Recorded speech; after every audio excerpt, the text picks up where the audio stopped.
Is my mic working?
So, what's everybody drinking tonight?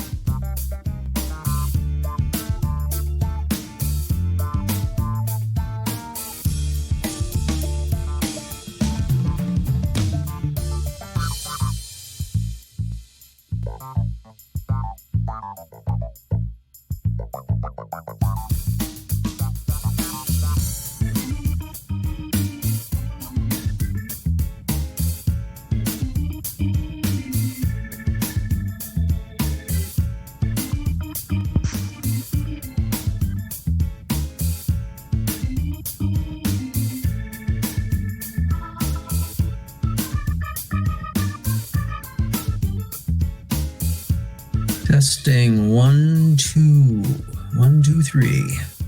I hear you, Sean. Do you hear me? All right. Thank you.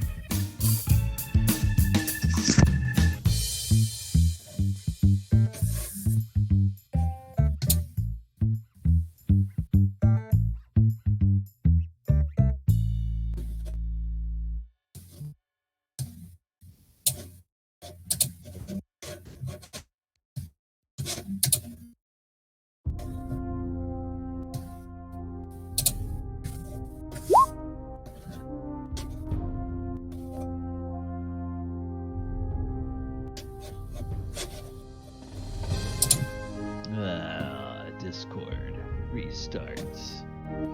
All right. Go ahead, restart Discord. I have the bottom of the hour. I am going to stop the music. Hey, everybody. Welcome. It is a Saturday night, and this is the Lost Mine of Original D&D Session 5. How was everybody's Halloween last week?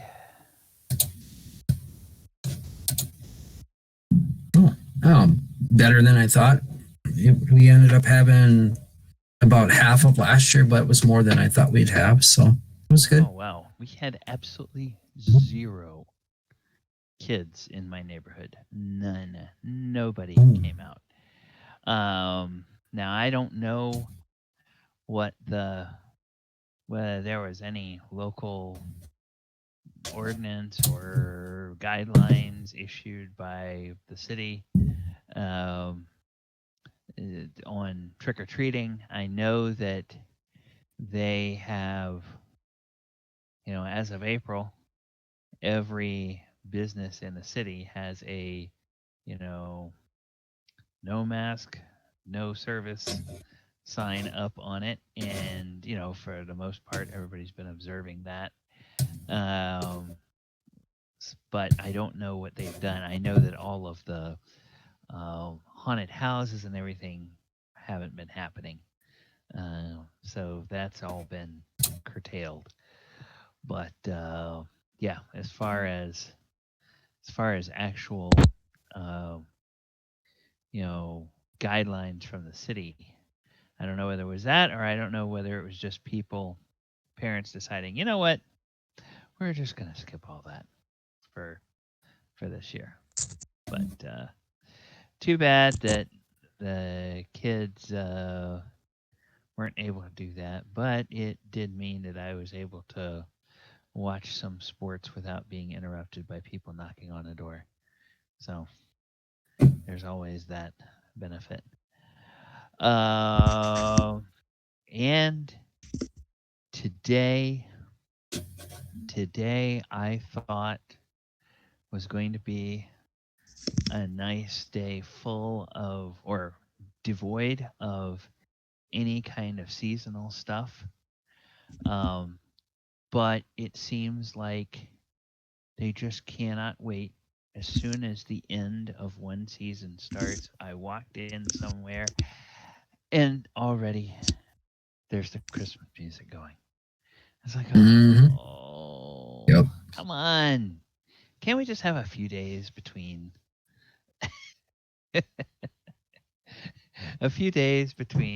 the start or the end of one commercial holiday and the beginning of another one? All right. And as for us, we are here tonight. I've been, hello, viewer. I have been sort of wasting time because we had a player that needed to restart Discord, and I was trying to give them time to get restarted and get back into the game.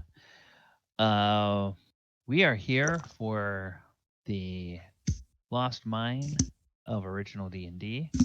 Last time, the party finished cleaning out Cragmaw Hideout, and one of the things that happened there is they captured, or they actually didn't capture so much as they charmed Clark into being their follower. And since this is first edition D&D, And since bugbears have a low intelligence, that means that they don't have to worry about Clark breaking the charm for about a month. So now the witch in the party, the magic user witch Amy, has a Thank you. has a body servant or follower or henchman or whatever she wants to call him in this bugbear Clark.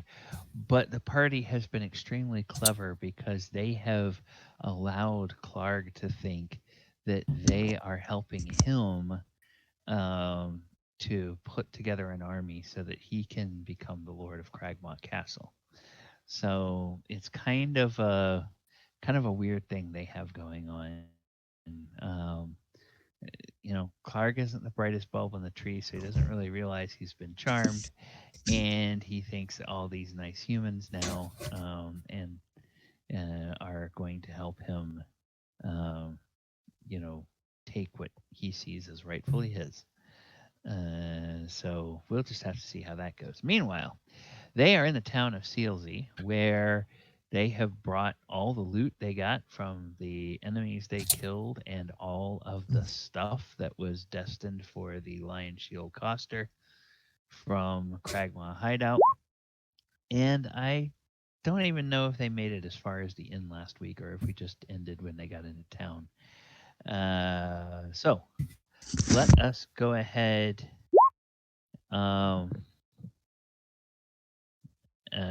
Okay, Travis, if you need to, you can change the volume of somebody individually. So what you want to do is you want to go to your Discord and find the player whose volume sounds low to you. Right click on them. A little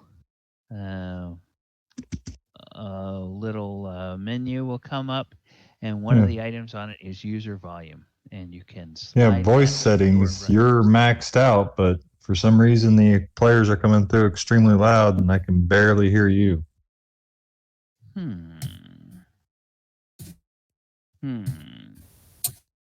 You're not muted or anything like that.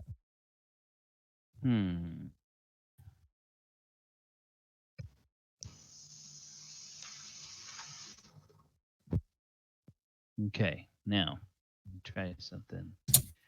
I suppose that didn't change anything, did it? No.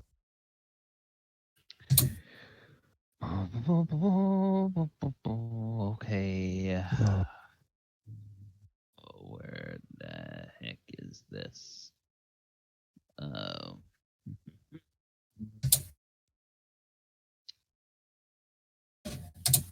All right. Hello. Hello.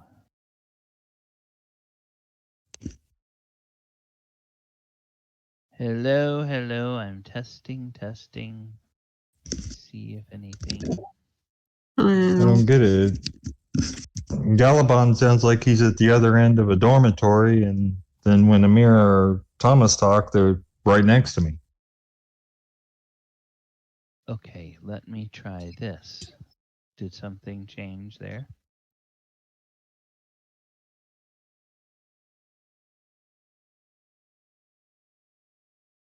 Hello? I can just hear you. I don't.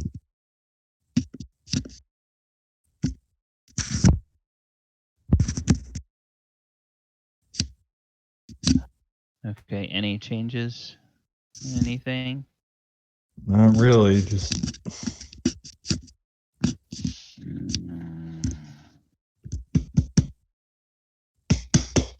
So what about for everybody else? Does everybody else hear the volume about even? Or what?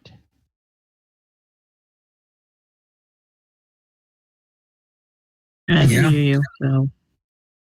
Okay. Yep, it sounds good to me. Yep. Does everybody's levels sound about even to everyone else Want to make sure whether Yes. this is his issue or whether this is an issue on the source end.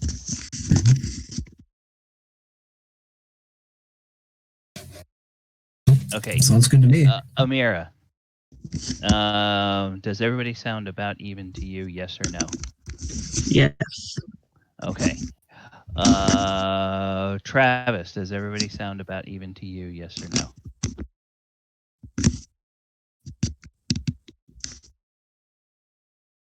Travis? I'm working on it. Okay. And then Tomas, does everyone sound about even to you or not? Yes, everything Okay. sounds all right. even. Okay, so we'll figure that it must be something on Travis's end.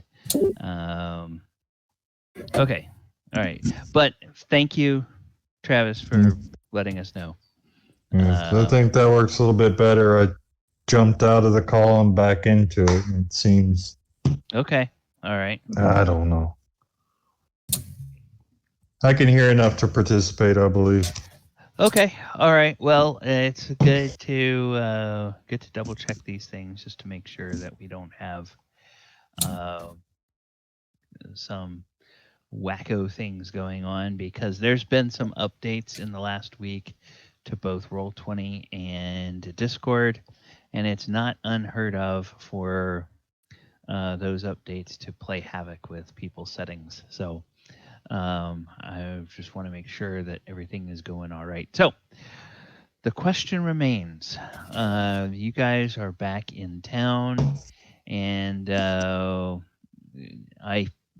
if memory serves, you guys had gotten as far as the Stonehill Inn, because I think you were there having some drinks, but I don't know that you had gone anywhere else or had done much of anything else. So what is the plan now that you are in the town of Sealsey and at the Stonehill Inn?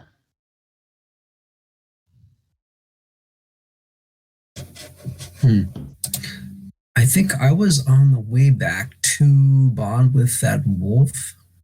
I don't know if we finished that up last week or like 2 weeks ago, or Oh, okay. Yes, because you had gone to see about barding, right?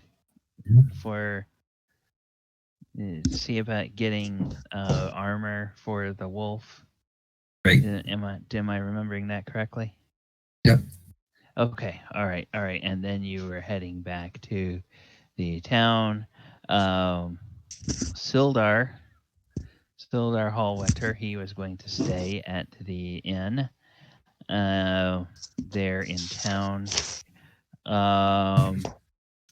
Yarno Aubric, I believe, was the wizard we were trying to meet that Sildar was trying to set up the meet with.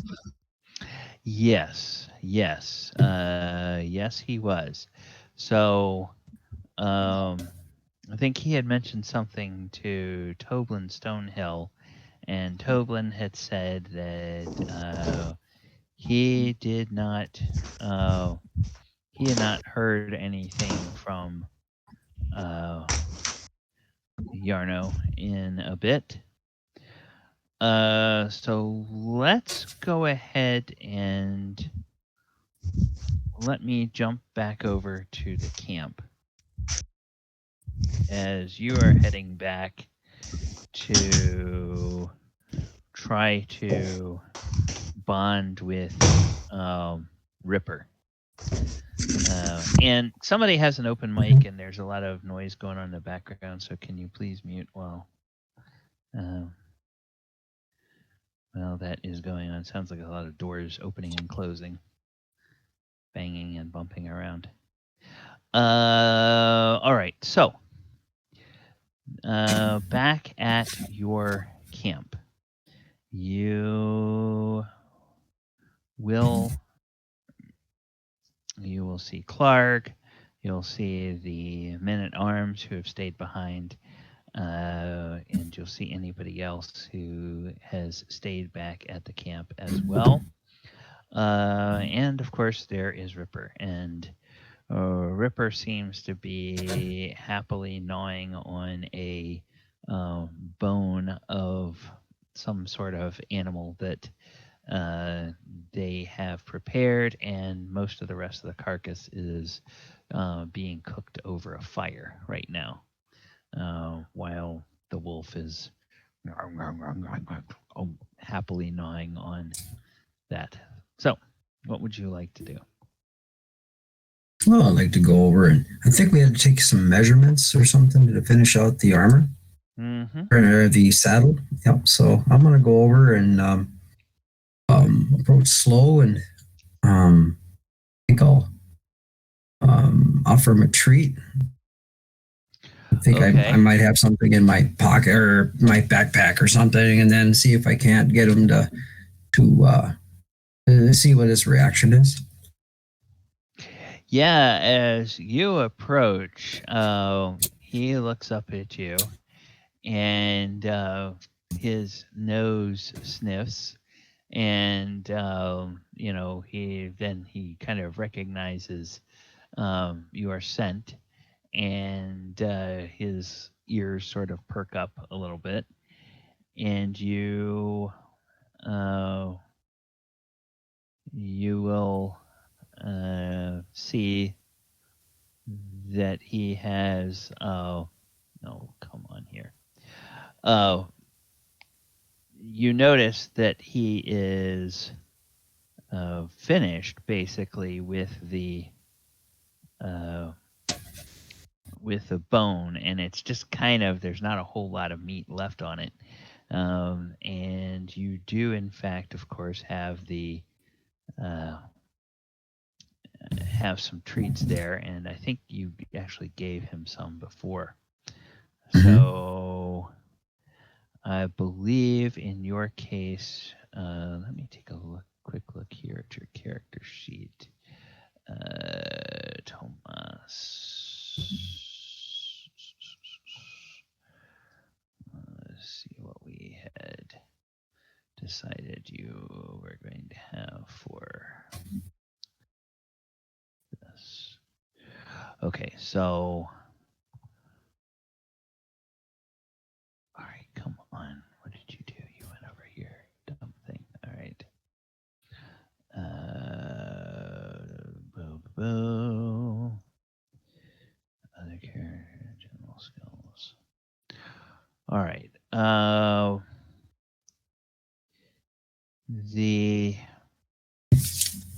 Okay, we had the animal training, which is a wisdom check, and without a skill point in it, that's just sort of a flat wisdom thing. So you have this treat, and he's let you feed him before. So I think at this point you should get a bonus on your wisdom check. So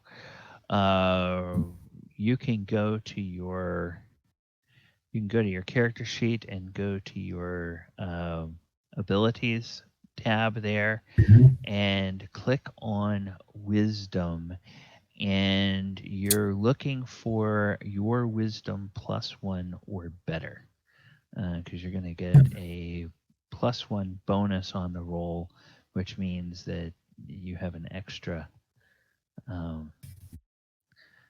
extra to play with. All right. So will that be inside the check itself, or just adjust? Oh, let me adjust here. Okay. No, just click it, and because it'll normally say you need whatever the number or lower, but you actually need, yeah. So instead of needing a 12 or lower, you would need a 13 or lower. So the 8 is a success. That's awesome. Good check anyway. And so Ripper, he gives a happy little yip, and he kind of stands up, and he comes over towards your hand, and he's kind of sniffing at the treat there. And you're going to go ahead and give that to him? Yep. I'll give that to him, and I'll give him so now he's standing up, which makes taking measurements a little bit easier. Okay. I'll hit him a little bit, scratch him behind the ear, and see how he reacts. Oh, he likes that. His tail wags in a way that you can, canine way that, oh yeah, that's nice, and he's sort of sniffing at your vest and snuffling at your jacket and stuff while he's doing that. So he's just sort of checking everything out and whatnot, doing doggy type stuff there. And you so yeah, you're when you touch him, he's not he doesn't seem to be shying or seem to be anxious about that or dislike that in any way. Okay. All right. Sounds good. I'll take measurements. Okay. And you get whatever piece of twine or whatever you have to measure and kind of mark it so that sort of around his girth and sort of up near the front of the chest, right behind the front legs, and sort of just beyond the end of the ribs, sort of in the middle of the belly. And then you sort of get the length for how high off the ground his belly is, sort of, or where the length of his legs, front legs and back legs. And so you're able to get that in a few minutes, and he's kind of looking, sort of at you, like he's kind of curious what you're doing, but he doesn't put up a fuss with it. And Clark has been sitting over there this whole time, and he's sort of watching. He's watching Tomas, and he says, "Little man, what are you doing?" Just checking your doggy out here. Oh, yes, he's fine. Ripper, a fine doggy. He make good war dog. He will be first war dog in Cragmaw Castle. Yes. You will have pride of place with him there. Yes. Yes.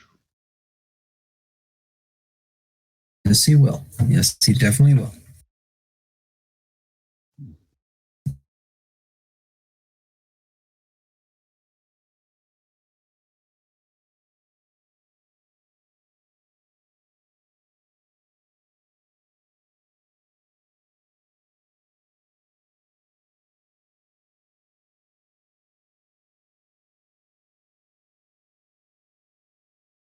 The meal, there. and by helping, that sort of means he's giving them pointers on how to best cook the meat to bugbear standards.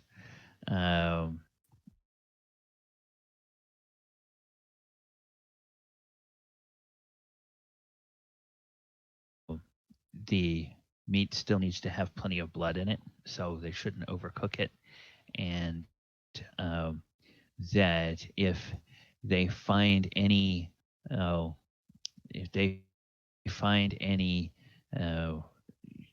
worms in the meat, that those are especially tasty. So he wants those pieces, and so they're kind of looking at him a little bit like, what? But he's, and they're, of course, humoring him, and they're happy to give him if there's any kind of bad meat, but it doesn't seem like it because this is a fresh kill, so there shouldn't be anything unless the animal had some sort of parasites, which it doesn't seem like it. Doesn't seem like it did. Okay.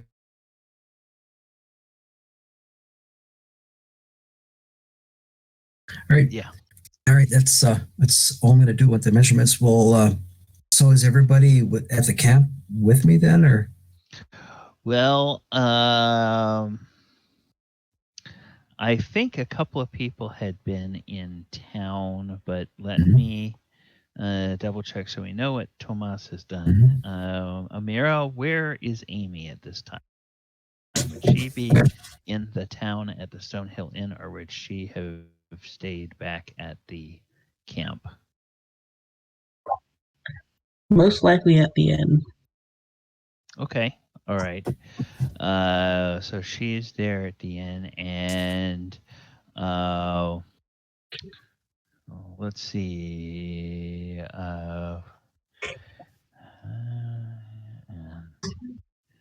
Then Travis, remind me again, what's the name of your character?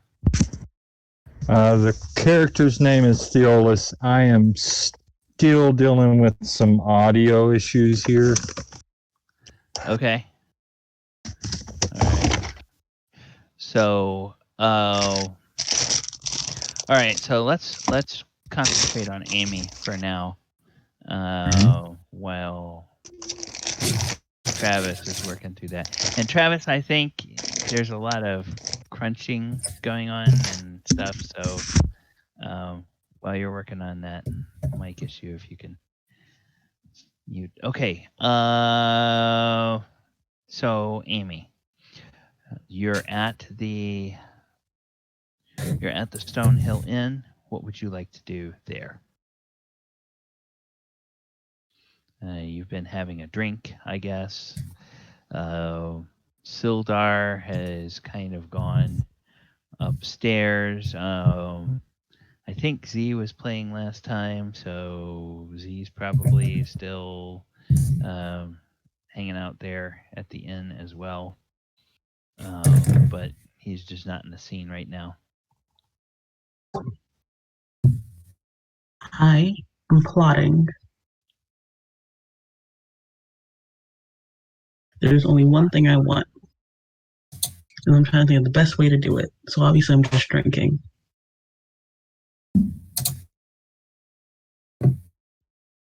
Okay. Well, at some point, the servers, serving maids, and the serving boys will come by to see if you need more drink or if you need more food. Could I charm someone to give me free food?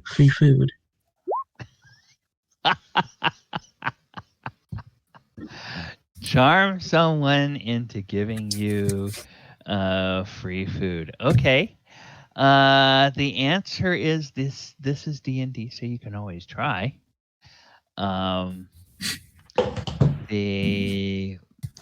When you say someone, do you have anyone particular in mind? Are you looking to try to charm the innkeeper? Would you be looking to try to charm some patron that looks like maybe they have a lot of money, or would you be looking to charm somebody on the staff at the inn? It's a hard question. Obviously, I should go for the innkeeper because they're the ones who own the inn. But with someone with money, I can get the money. So I'm just going to go for the innkeeper for now. Okay. All right. Well, this innkeeper is Toblin Stonehill. He's he's a man that's a little bit past his middle years. Okay. Somebody keeps crunching or flipping a switch or something. Please stop doing that because we can all hear it. And it's very annoying. Okay, so Toblin Stonehill is a balding man with a protruding belly, has the nice, crisply starched white apron that is the hallmark of most innkeepers. And he has a ready smile about him. And from the conversation that you can hear between him sometimes in the kitchen, it sounds like he's probably married to the cook. And it's a little bit of a question as to whether he actually runs the place or whether she does. But he is the man who is in front of everybody, the face, if you will, of the inn. And so he will come over to you at some point and he will say, "Oh, mistress, how is your drink so far?" Wonderful, and the food is too. I would love to meet the cook. Oh, well, that would be my wife. That would be my wife. Yes, I can send her out to you. That would be wonderful. Oh, good. Well, do you need a refill on your drink at the moment? Yes, that would be lovely. Thank you. Okay, wonderful. I will fetch her, and I will fetch you a drink, and I will send my Jilly out to you. And so the Stonehill's wife is named Jilly. Okay.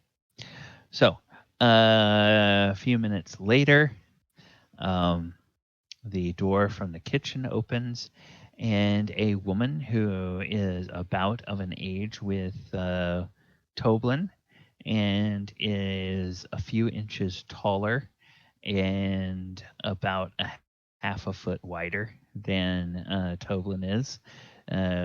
She comes out of the inn, and she also has a white apron on. The apron has a few stains on it that appear to be like basically splashes from some sort of liquid or drips from some kind of gravy or something like that. And she carries in her right hand, holding like a scepter, a very large, like 18-inch long wooden spoon. And as she walks out of the kitchen, she comes to the edge of the bar, and she stands there and she surveys the room, and she puts her left hand on her hip, and she takes the spoon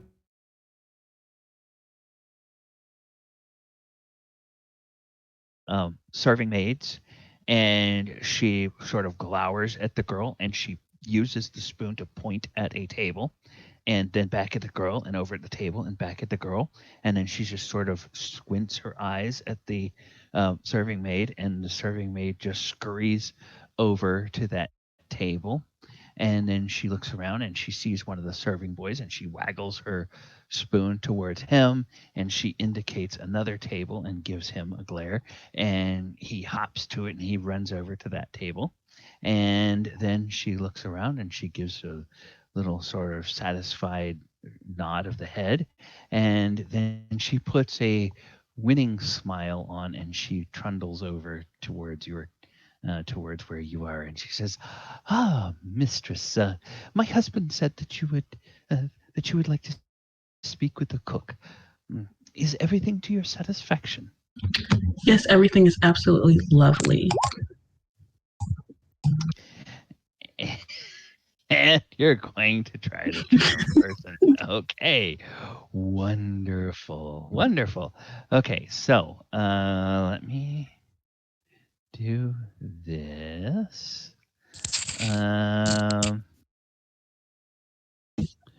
Okay, I want to check this out here. And this is a save.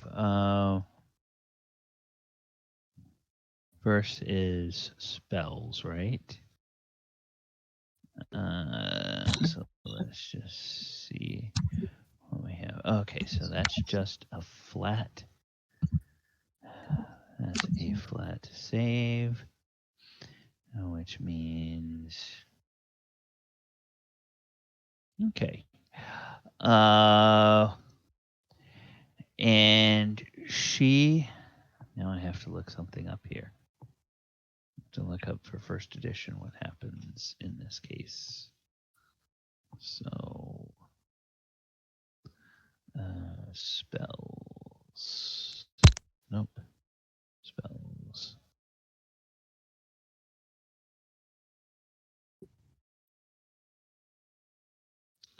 Do do do do do do do do do do do do do do do do do do. Okay.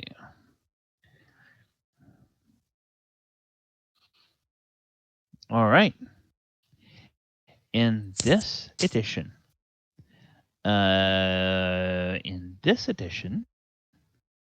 the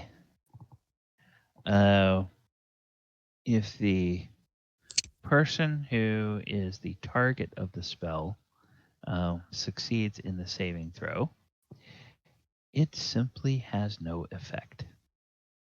So you, as the caster, you cast the charm person spell, and you realize, oh, it doesn't have any effect. Dang it. But unlike some later editions of the game, it's not the case that if you make the save, you know that somebody tried to charm you. So it's just like it just doesn't have any effect. I guess I have to do this the old-fashioned way, just try to befriend her. Okay. Boring. Okay. So she seems very pleased that you are happy with the food, and she says, "Oh, my dear, you look like you have traveled a long way. Tell me, are there any specialties that you enjoy from your homeland? We get a number of travelers through here, but a lot of folk here are locals. I like to learn a little bit about the cooking in other parts of the empire."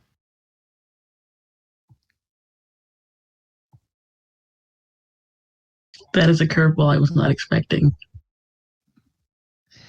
Okay. Well, you, Amira, can just make up anything that you think Amy would like. That would seem, traditional, or something that would be baked or fried or.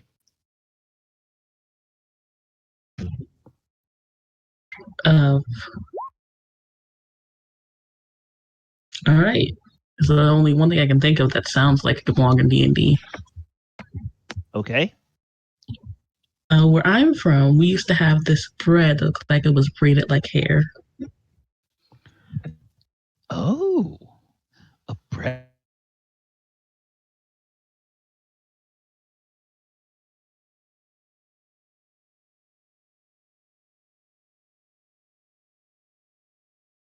And it's sweet like a dessert. So you mean now you would take the dough and make it into long, thin strands and then put multiple strands woven across each other? Mm-hmm. Oh my goodness. Oh, I don't think I've ever heard of such a thing. But you say it was sweet. Now, would you say the sweet had something of more of a nutmeg type of flavor, or was it more of a cinnamon type of flavor, or was it a different type of sweet? I'd say more of a cinnamon type of flavor. Oh, cinnamon. And do you know if the sweetness was derived from, from dried sugar, like from beets, or was it from honey? Because we do have some beet farms, and when they dry out the juices, you get some nice sugar out of that. And then, of course, there's the beehives. We get some very nice honey. I'll tell you if you allow me to help you make it. Oh, my dear, that is simply a capital idea. Now, are you staying here at the inn? Of course. Oh, wonderful. All right. And she turns around and she takes her spoon and she now holds it out towards her husband and she waggles it at him. And she says, Toblin, said, this young lady, she is going to be helping in the kitchen of her own volition, so you will not charge her for staying in the inn tonight. Do I make myself clear? And he looks and he says, of course, dear. Yes. But my dear, you don't. No. She is going to be teaching me a new recipe from her homeland. So I will not hear any more of it. She is our guest. And Tomas like, well, yes, of course. And so she turns around and she looks at you, gives you a beaming smile. Oh, my dear, that will be wonderful. Well, we can start tomorrow in the morning. If you have no need to trouble yourself tonight, let us get through the breakfast. And then after breakfast, we can begin working on some of this special bread. I will make sure that my children gather the ingredients that we will need for bread from the various merchants in the town. And we will just have a grand old time in the kitchen tomorrow. And she gives you a proud smile, and she whirls around, and she marches back towards the kitchen. But on her way, she stops, puts a hand on her hip, points at one of the serving maids, waggles her spoon at her and then at a table and back at her and glares, and the serving maid scurries over to that table. She gives another satisfied nod and goes back into the kitchen. Well, I think that went well. Yeah.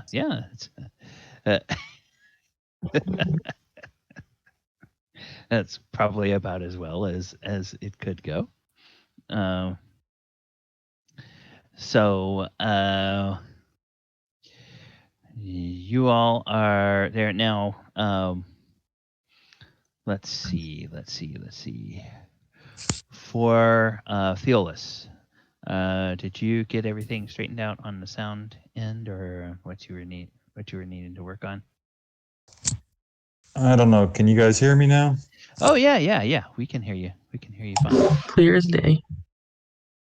Okay, yeah. If this sounds good, then we should be able to, or I should be able to participate. Okay. So were you at the inn or were you back at the camp? Originally, I'd gone with Silazar to the inn to meet Yarno. I believe you're trying to figure out what was going on with that. Yeah, okay. So we'll just say that you're still there. And you've been witness to all of this going on with Amy. She seems to have, been able to not use magic and somehow to charm the innkeeper's wife into seeing that she has a place to stay for free tonight. And you're looking around and you notice that you seem to have caught the eye of one of the barmaids, because while you're sitting there with your drink, you notice 2 or 3 times as you scan the room, there's this one particular barmaid. She's got sort of large green eyes and wavy brown hair, and she is looking at you sort of with a little bit of a wistful, faraway look a couple of times, and then when she notices that you've seen her, she sort of starts a little bit and then quickly looks away.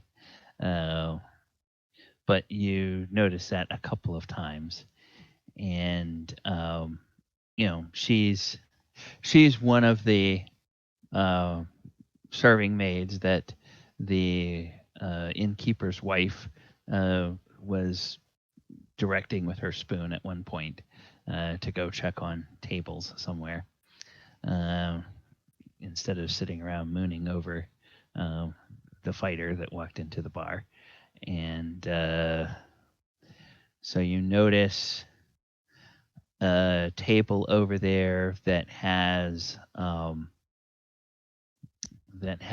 a couple of people that are wearing dust-covered gear.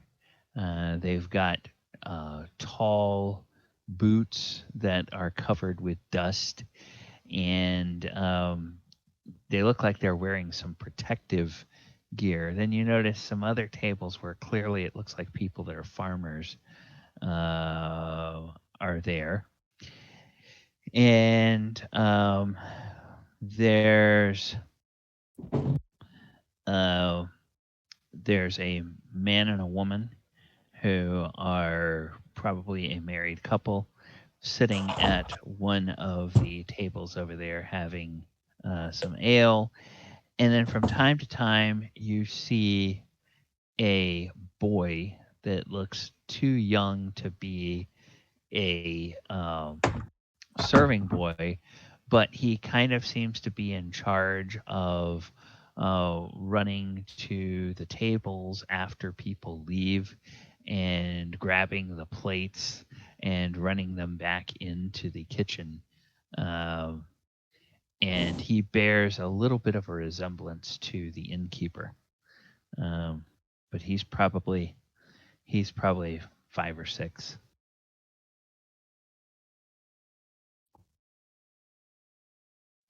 And so,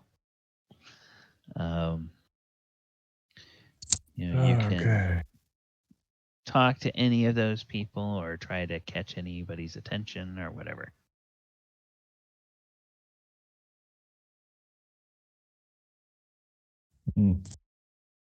I'll think a motion for the table maiden to come over to my table and order a plate of food. Okay. She comes over and you can tell as she heads over, she's trying to sort of straighten her outfit a little bit, and then she gets there and she kind of has this little she can't help the grin that sort of comes over her face, and she says, "Oh, hello, my lord. I'm Elsa. How may I help you?" Oh yes, Elsa. I'm a bit famished, and I could use a plate of food and a little information, if I could, my lovely lady. And you say lovely, and she just blushes all kinds of. Oh, what? Thank you. Well, the cook. The cook is very good, and the meals here are very nice. Tonight we have on the menu roasted chicken, and we have some roasted mutton, and we have some roast of beef, and it's all very hunky. I mean, it's all very delicious. Uh, uh, what what would you prefer? Does any of that sound good to you? The roast mutton sounds perfect. Okay, and there's the roast mutton. Okay, and there's some potatoes with that. You can get them either cut or you can get them mashed, and then there's also a medley of some squash and broccoli and carrots that have been steamed that go with that. Would you like the vegetables along with that as well? Oh yes, it sounds quite good, quite good. Okay. Well, and then what will you be having to drink tonight, sir? We have a dreamy, a very hearty red wine, and we have a nice stout ale, and we have, well, of course, there's water, and then if you prefer something warmer, we do have hot tea or coffee, if you prefer. A good cup of coffee always helps clear my head and helps me digest a good meal. That sounds quite good. Wonderful. Well, I will bring coffee for you, and I will bring you some cream and some sugar, so you can add that to your coffee if you wish. And is there anything else I can get for you? Yes, you're obviously very familiar with the comings and goings and what's going on. I am Yes. trying to find a wizard by the name of Yarno Abre. What is his reputation? Should I be worried? Is he a friendly sort? Is he straight to business and all about the money? Yarno, Yarno, and she looks um positively um positively pained, and she bites her lips. She bites her bottom lip, and she says, "I'm sorry, sir. I I'm fairly new in Sealsy myself. I do not know that name. Uh, I don't know that name. I'm sorry, but I do know somebody that may know. Um, the orchard keeper, Darren Idermath. Uh, he's a former adventurer himself. If anybody would know a wizard, it must be somebody who's adventured in the world, wouldn't it?" And she gives you kind of a hopeful and sort of uncertain smile. Oh yes, Elsa, that was quite an astute deduction. When you say that was a Darren the Orchard Keeper? Yes, and I will put that into Discord for your benefit.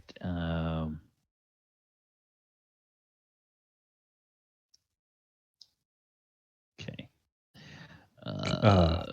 Great, thank you. Yeah.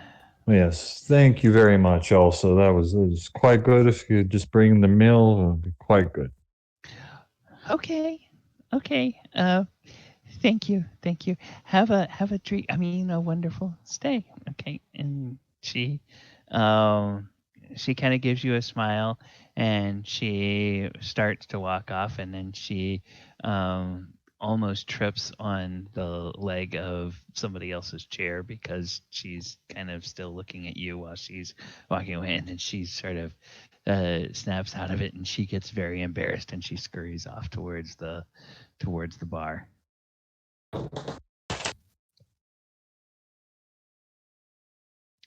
And Amy, you see all this happen from your perch at the bar.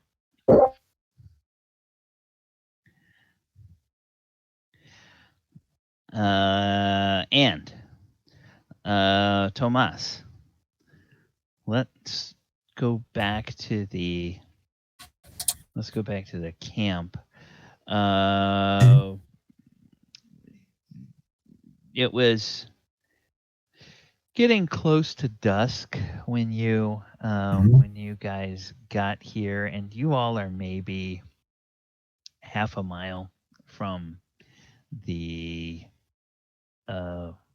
farms that are outlying farms on the edge of town. So you know that everything in the town would probably be going until fully around midnight. And some of the businesses would be open a little later. I guess the question is, would Tomas want to make his way back to the inn and join the others for dinner, or would he stay at the camp for now? Well, actually, I was going to try to mention that while they were doing that, I'd like be well on my way back to town, and okay, I'd like to, okay, to run those measurements and smithing. Okay. Oh, sorry. Go ahead. Yeah. Well, we will say that as the serving maid is tripping her way away from Theolis's table, that you are back at you are back in the town, and you head over to the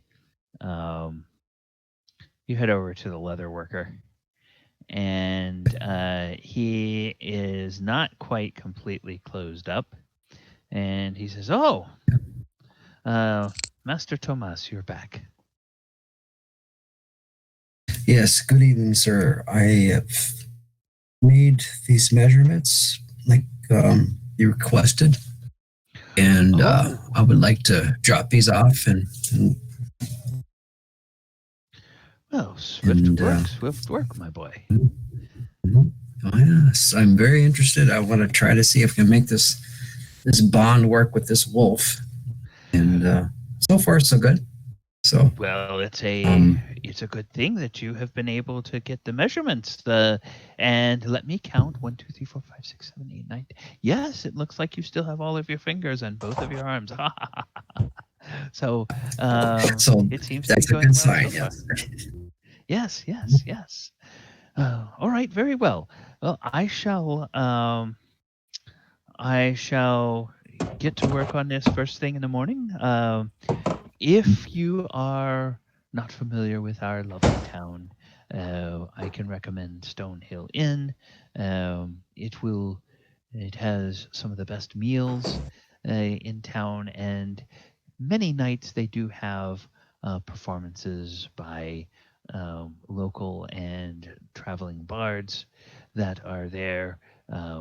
The wine and the ale are good, as well as the food.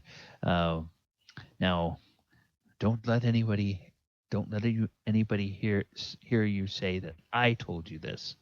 But Toblin Stonehill, while he may be the keeper of the inn, he in fact is kept by his wife, and so if Toblin ever gives you any gruff, just get on the good side of Mistress Stonehill, and she will see that everything is taken care of. Okay, wonderful. Okay, I do have one more question before I let you go. Certainly. How long would this take to make? Oh, well, I will be getting with the blacksmith, and there's going to be a few little pieces of metal, but I think with the leather that I have around, I can have most of this cut and stitched together. I hope within, if not by close tomorrow, then by close of the next day. But then, for the best strength, we will want this to cure for at least a few days, so that it has a chance to build up a little bit of strength. If you try to use it while the leather is still green, as we say in the industry, then it can get a little bit stretched and misshapen, and it will not fit right on the animal or on you. And it could even weaken it so that it will not last as long. So I would say it would be ready for your inspection no more than 2 days, but probably give it 7 days before it's actually ready for use. Okay. Okay. Sounds good. I'll be back in a couple. We'll have a look at it. And, yep. Okay. All right. Wonderful. Well, Master, you have a good evening. Good evening to you, sir. Okay. So. Thank you. And so you head off over to the inn, and it's not long after the. In fact, you see that Theolis is still waiting on his meal. He has a cup of steaming liquid in front of him. There is a small little pitcher that looks like it has cream, and there is a little bowl that has what looks like a sugar spoon sticking out from under the lid there on the table. And his utensils are there and waiting for the meal to come. And Theolis, you see Tomas walk into the bar, and Tomas, you see Amy sitting over at the bar, and she has a plate in front of her and a cup in front of her. And so you can either go sit with one of them, or you can go find some place on your own that you would like to sit. Oh no. Well, I nod to Theolis. Theolis, goes it? Hi, Thomas. I slide out a chair with my foot. Join me. Good food's always better with good friends. Absolutely. Speaking of which, what's Amy at the bar? Is she Amira? Is she coming?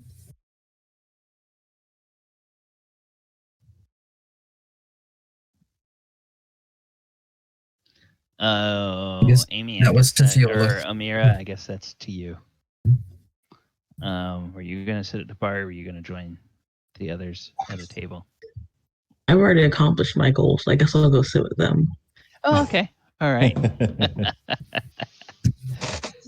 Okay. Right. So as Amira makes her way over,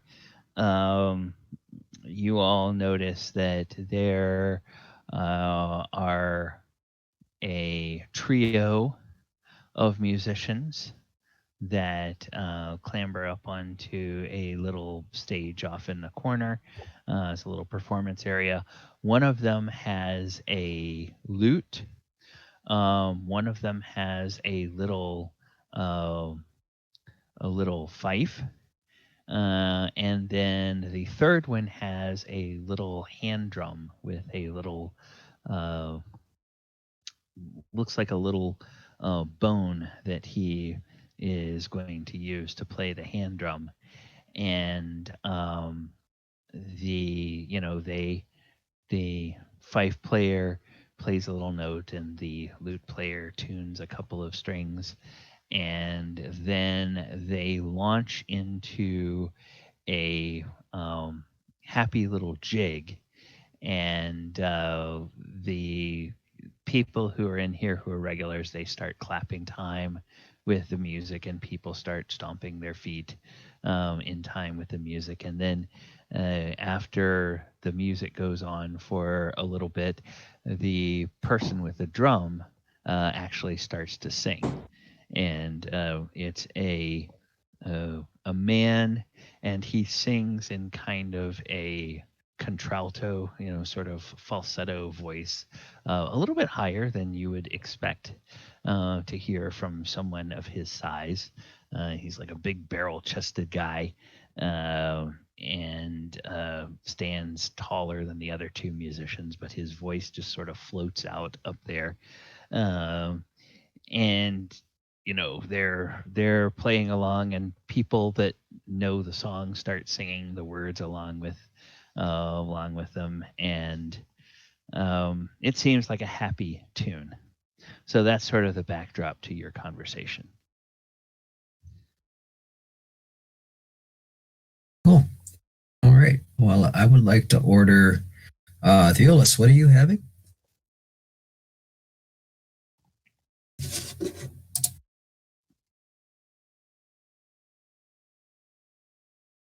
Can you hear me, Theolis? Yes. Sorry. Sorry. You were saying? Say what we're. I see you were having some food there. What are you eating? Mutton.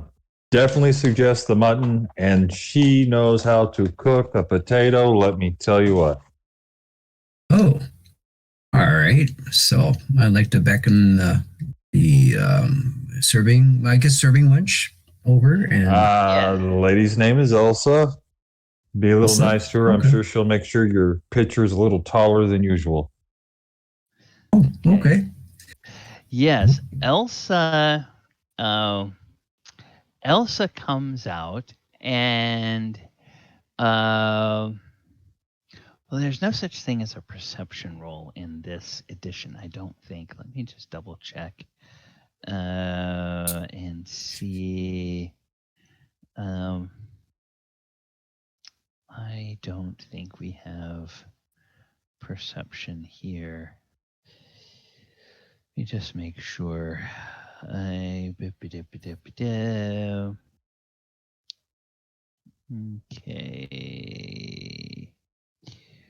We don't, but can we use something for this? Yeah, okay, I guess we really don't need to use anything for this. So I'm just going to give this to you. As Elsa comes out of the kitchen for the first time after Amira and Tomas are sitting at the table, she sort of turns her head in a glance and with a ready smile over towards Theolis' table, and then this sort of look of shock crosses her face when she sees the two others sitting there with him, and she almost misses a step and almost drops the tray that she's carrying, but she catches herself and she goes to the table where she is delivering that. She heads back into the kitchen, and then she comes out and she starts heading over to the side of the establishment where you all are, and she notices at that point Tomas with his hand up in the air, and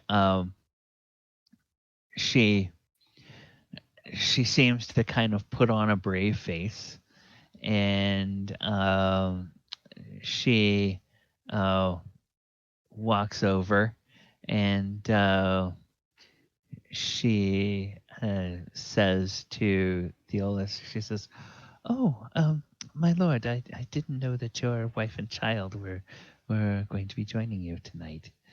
Is everything still okay?" Yes, these are my traveling companions. This is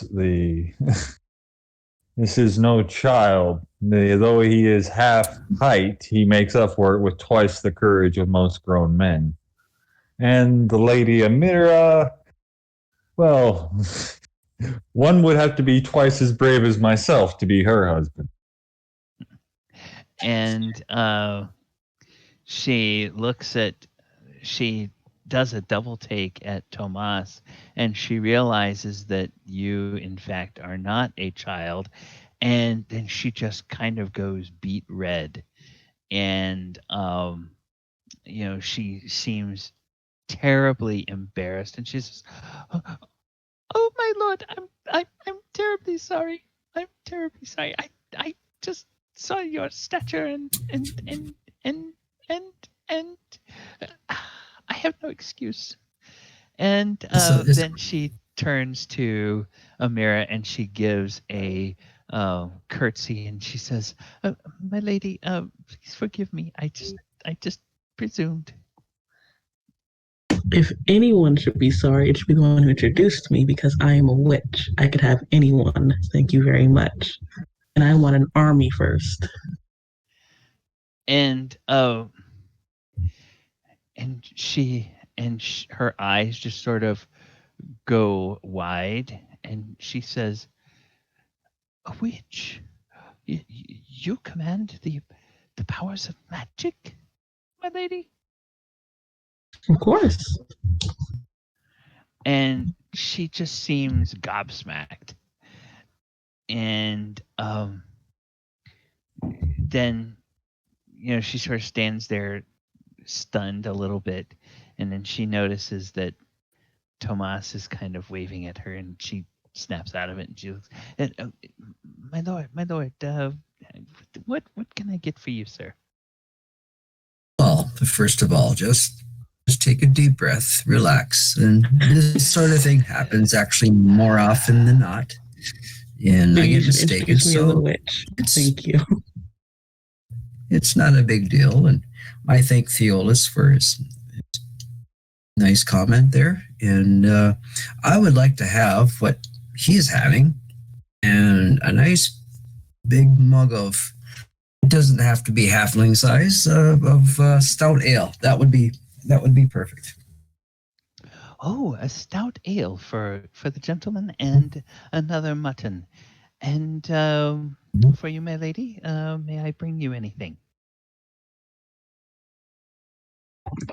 I'm fine for now. Yes, my lady. Yes.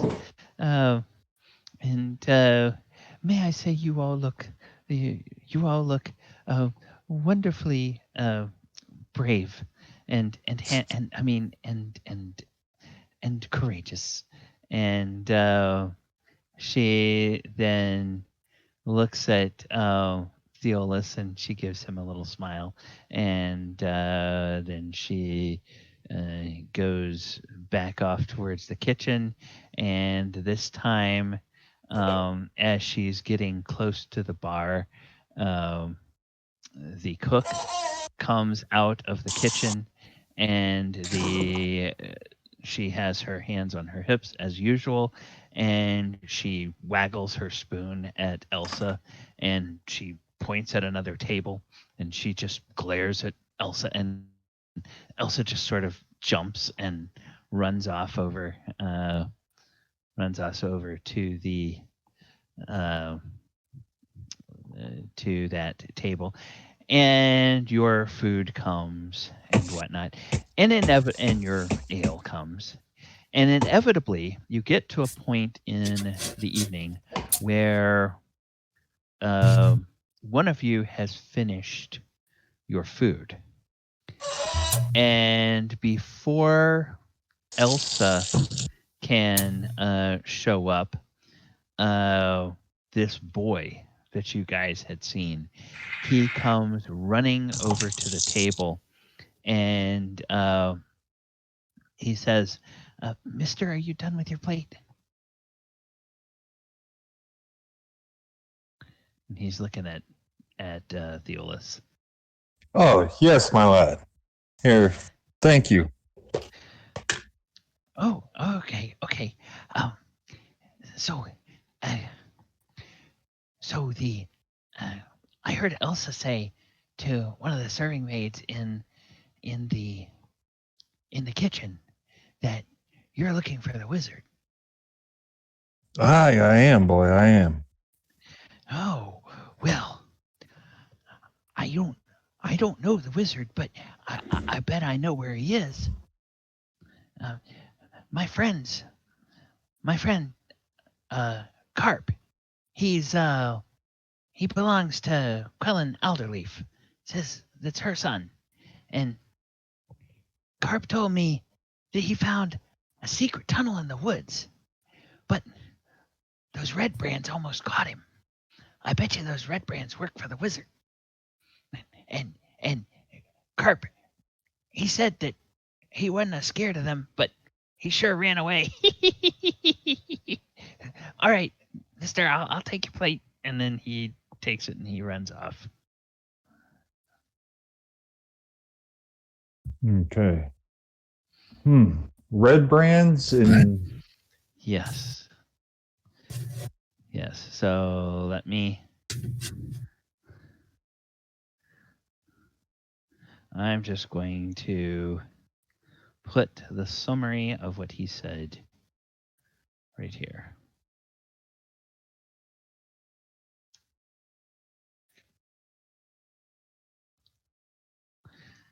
And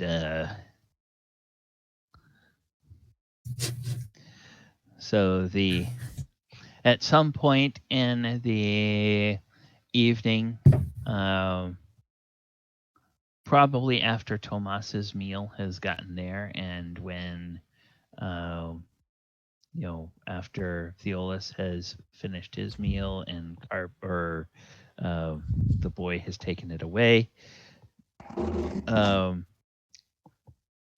mistress of the inn, the wife, Jilly Stonehill, comes out of the kitchen, and this time she begins making rounds and stopping at some of the tables, and she talks to some of the people, and it's clear that she's talking to people that she knows, and most of them she will go over and she will stand and she will say something, and then somebody will laugh and she will laugh, and she has this very melodious, fruity laugh that she has a little bit, kind of an alto register on her laugh, and she eventually makes her way over to your table, and she says, "Oh, my lords, my lady Amy, how was your meal? Everything to your satisfaction tonight?"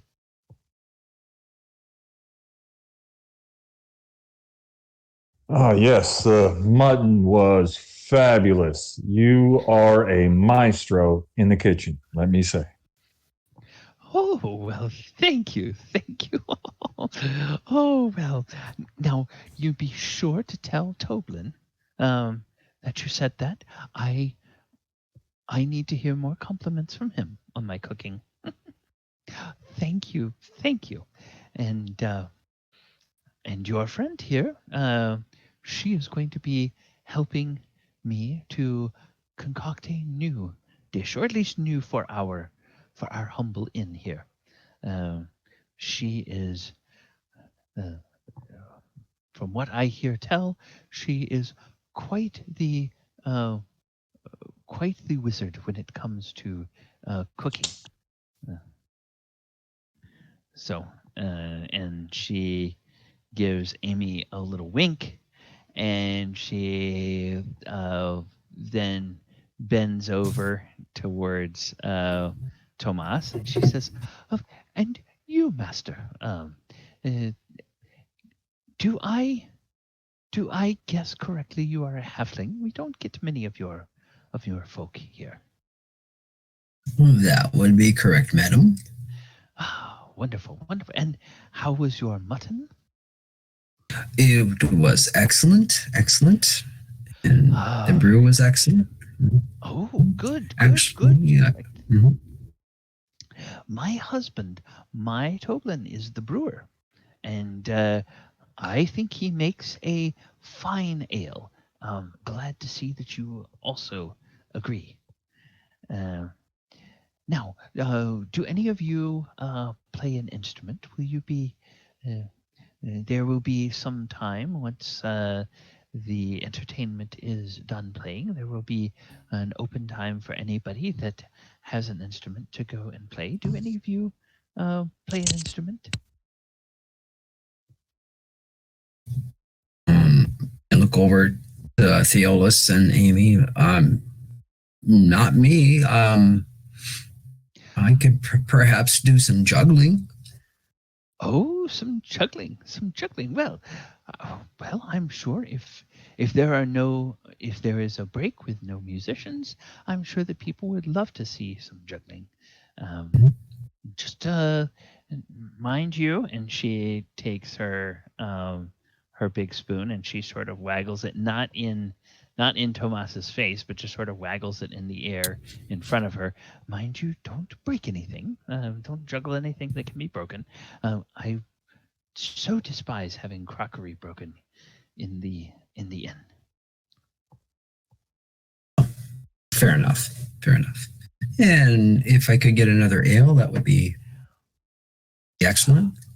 Oh, wonderful. Well, I will send Elsa over, and when she says that, she gives Theolis a smile and a little wink, and then as she starts to walk off, she just pats Theolis on the shoulder, and she heads back off towards the kitchen. But before she gets there, she takes the spoon, waggles it at one of the serving lads, and points at another table, and he rushes over there, and then she heads back off into the kitchen. I would like to actually do an action if I could. Okay. I'm gonna pick my toe and tap Travis on the toe and say, any of this that I think this Elsa's pretty hot for you, man. Yes, it's simple. Yes, I see her a lot traveling. It's just that I'm somebody new in a place where she's tired of seeing what she's got around. Okay. We can use it to our favor, I'm sure, but there's no reason to break the heart of a poor little lass. Okay. I Free smile. food. There you go. Well, I'm maybe I can juggle a little bit with some music and hit the high notes with the drum or something. I don't know. That's all I can come up with. Did anybody sing? Is Lady Amira, what kind of spells do you have? Like short order spells, or is it first edition? I don't think has the cantrips or whatever. Yeah, there's no cantrips in this edition. Okay, I thought maybe she could do an illusion of the whatever he's juggling being on fire, or like small fireworks inside without it catching anything on fire. Just to entertain the masses, so to speak. A lot of it seems local. And then we do have some travelers, I believe. They're the ones with the dusty cloaks. Now we need to find out information about the red. What were they called? The Red brands, yeah. The red brands, and then we were still trying to find something out about the lion shield, the blue lion shield. I don't know. Maybe we can work the room while you're distracting and entertaining them. Or if Lady Amira would like to try to maybe charm one of the travelers and see what kind of information she can gather from them. Sure. Why the travelers? We're in a bar. You obviously asked the barkeep.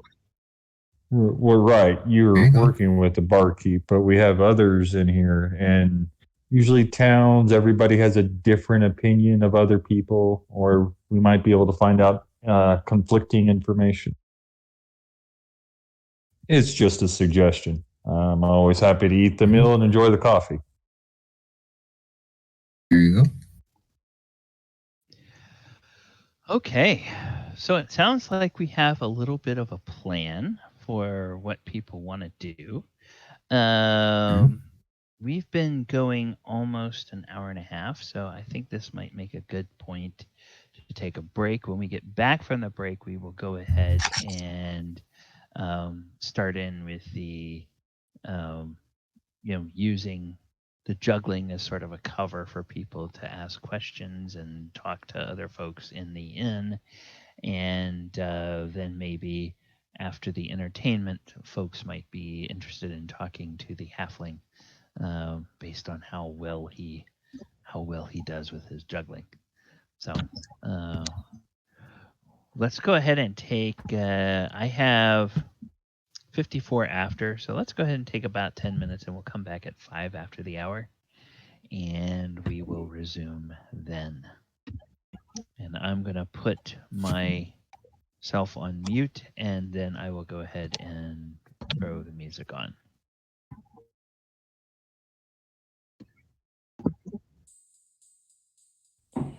Yeah, I wasn't trying to lead the story. I was just trying to figure out what direction we're wanting to go with this.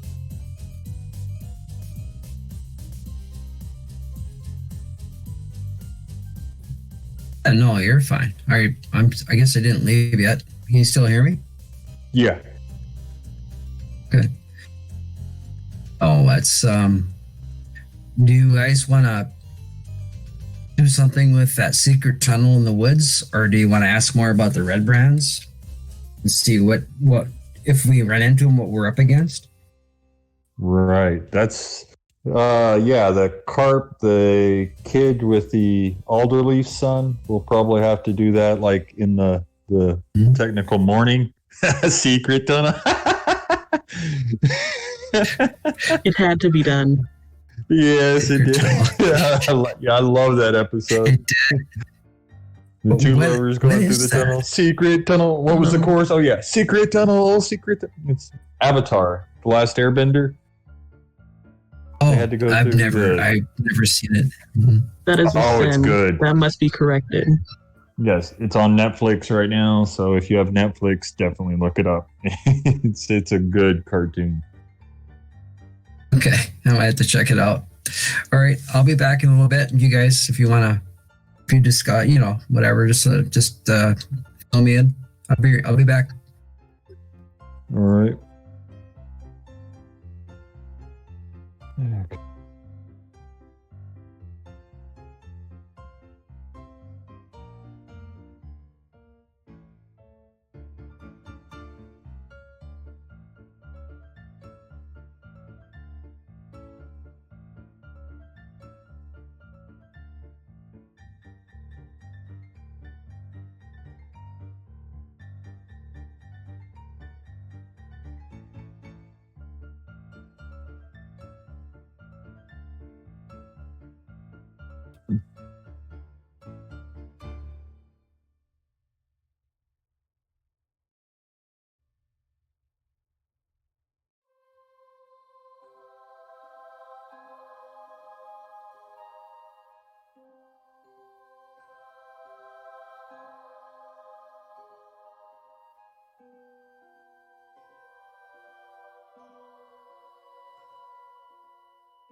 Okay.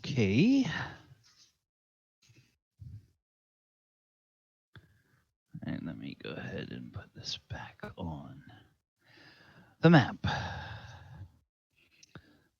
So, is everybody back yet? Present. Here. All right. Well, I don't know if any of the sound will bleed through or not, but even though I am sitting just outside of Orlando this evening, there are people not too terribly far away that have decided this would be a good night to set off some fireworks. So there's some banging and crackling going on outside. I don't know if this mic will pick any of it up, but if you hear any strange noises from this inn, that's probably what it is. All right. So we are in the inn, and you guys sort of had a plan that Tomas would juggle, and you guys would then use that as a pretext to talk to a few folks in the inn. If I heard that correctly.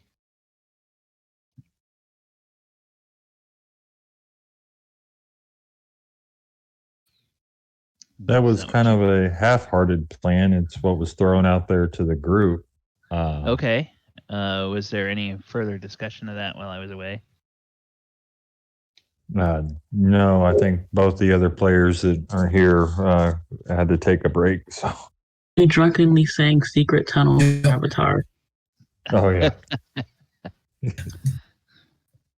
Well, we did talk about a little bit, and I think we want to find out, and correct me if I'm wrong, more about the red brands and what they possibly could be, and how, if it's kind of a tough group to go against, or basically what are we up against with them? Okay. All right. So we can do as much or as little narrative with Tomas's juggling as we want to. That can either be something that sort of happens in the background, or if you want that to be something that comes in the spotlight, we can do it. We can do it that way. So while you are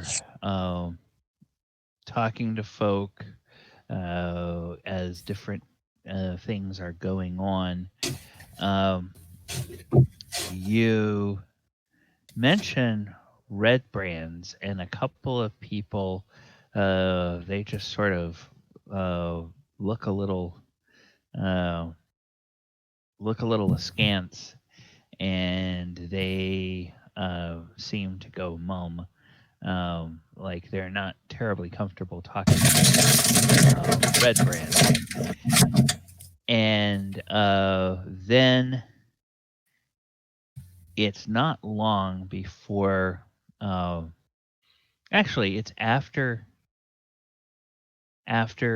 Tomas does his juggling. While you're up there juggling, you notice that Jilly, the innkeeper's wife, is standing in the doorway of the kitchen, and she's not standing there with her hands on her hips. She's not even standing there with her spoon out like a baton of office or something.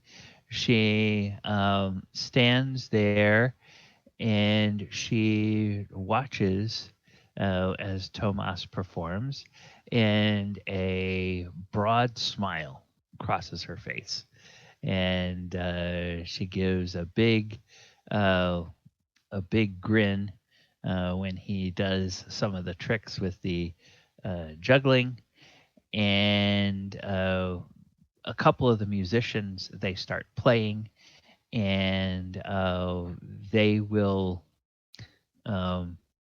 after kind of taking some cues from Tomas, they will take a few little items, and they will occasionally let Tomas toss one of the items he's juggling to them, and they will toss a different item to him. So, at some point he's juggling balls, and then he's juggling 2 balls and like a little wooden, little wooden drumstick, and then he's back to juggling 3 balls, and then he's juggling 2 balls and something else that they have tossed him, and that is very appreciative from the crowd. And when he finishes up, Jilly leads. She is one of the loudest people applauding, and she once again gives a big smile, and she disappears into the kitchen. But when Tomas is back at the table, there's a few people that will come by and will say, "Oh, mighty fine juggling, Master Halfling," and then you notice Jilly coming with a large mug. It's not a mug; it's a tankard of ale that she is bringing over, and she says, "Well, Master Halfling, this is a most auspicious evening. Here you go. Have this mug of ale on the house. We so appreciate your entertaining the crowd." Oh, you're welcome, my dear. Welcome. It's a little thing I do. Little thing. Oh, well, you're very talented at it. And she flashes another motherly grin your way, and then she says, "So, what brings you all to Sealsea? Here on business, or are you just passing through?" Theolis, you want to take this one? Not a problem. Have you by chance seen dwarves pass through recently? Oh, well, we had a couple of dwarves here some time ago. And she starts to think, and by this time, you can tell she's had her spoon kind of tucked in the waistband of her apron, and now after she puts the mug down or the tankard down, she takes the spoon out, and she sort of idly taps it on her hand. Let me think now. Yes, it was maybe a month, 2 months ago. There was a rather handsome pair of dwarves, brothers, I believe they were. They came in, and there was a third that was with them, but then he left, and I heard the 2 of them say something about a mine, and they went off and haven't seen them since.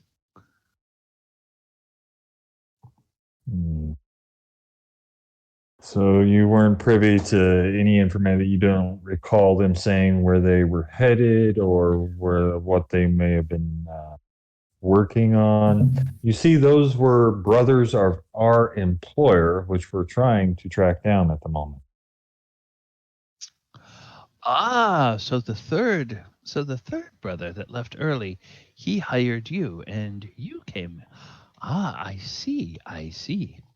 And I believe I saw. And she looks over at the bar, and by this time, Sildar has left the bar apparently to go up and go to his room. I saw that Master Hallwinter in here earlier. I believe he was with them as well. Did he come? Did he come with you tonight? Yes.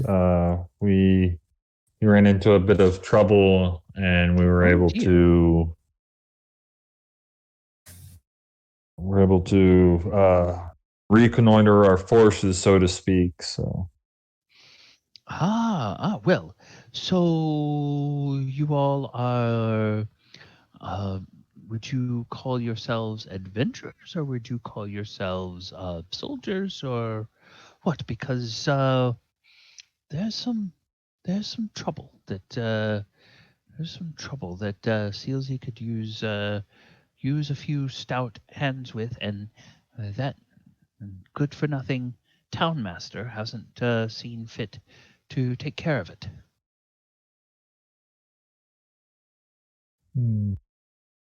Well, we've been treated with nothing but kindness and hospitality since we've come into Silsey, so if there is an issue or a problem, we're happy to discuss it, and should our skill set suit the situation, we may be able to help you. Well, let me tell you, and now that that spoon is firmly in her hand, and once again, it is now like it's going to be conducting an orchestra or directing traffic or something like that. She's sort of waving it around, and she says, "Now let me tell you, those red brands are no good.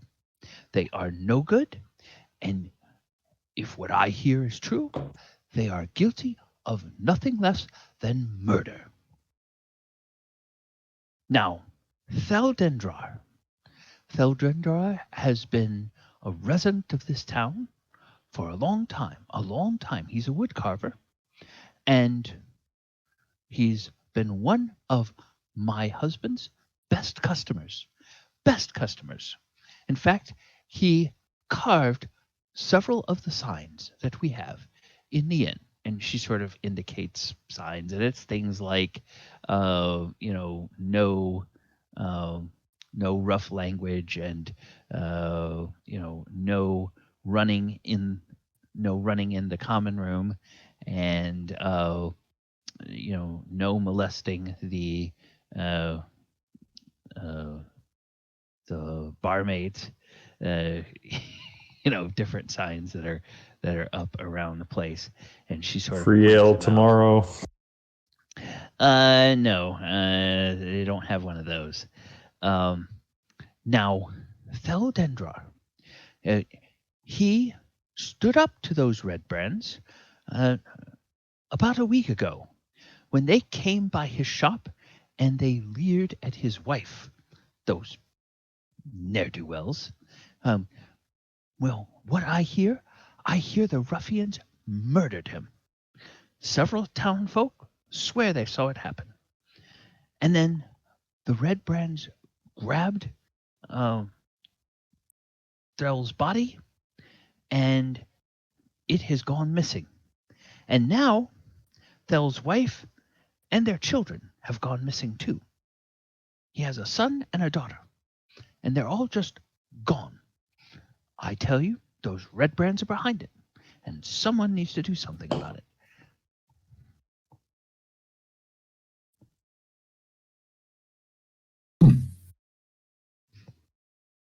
Oh, I think that's something maybe we can help you out with. I look at Amira. What do you think, Amira? Quest. Definitely. Ding! That's right up our alley. Yes. And then tea. And Theolis, does this sound something that maybe we should pursue? Well, yeah. I mean, obviously it'll help the reputation in town, and I think that we're probably going to need all the help we can get eventually.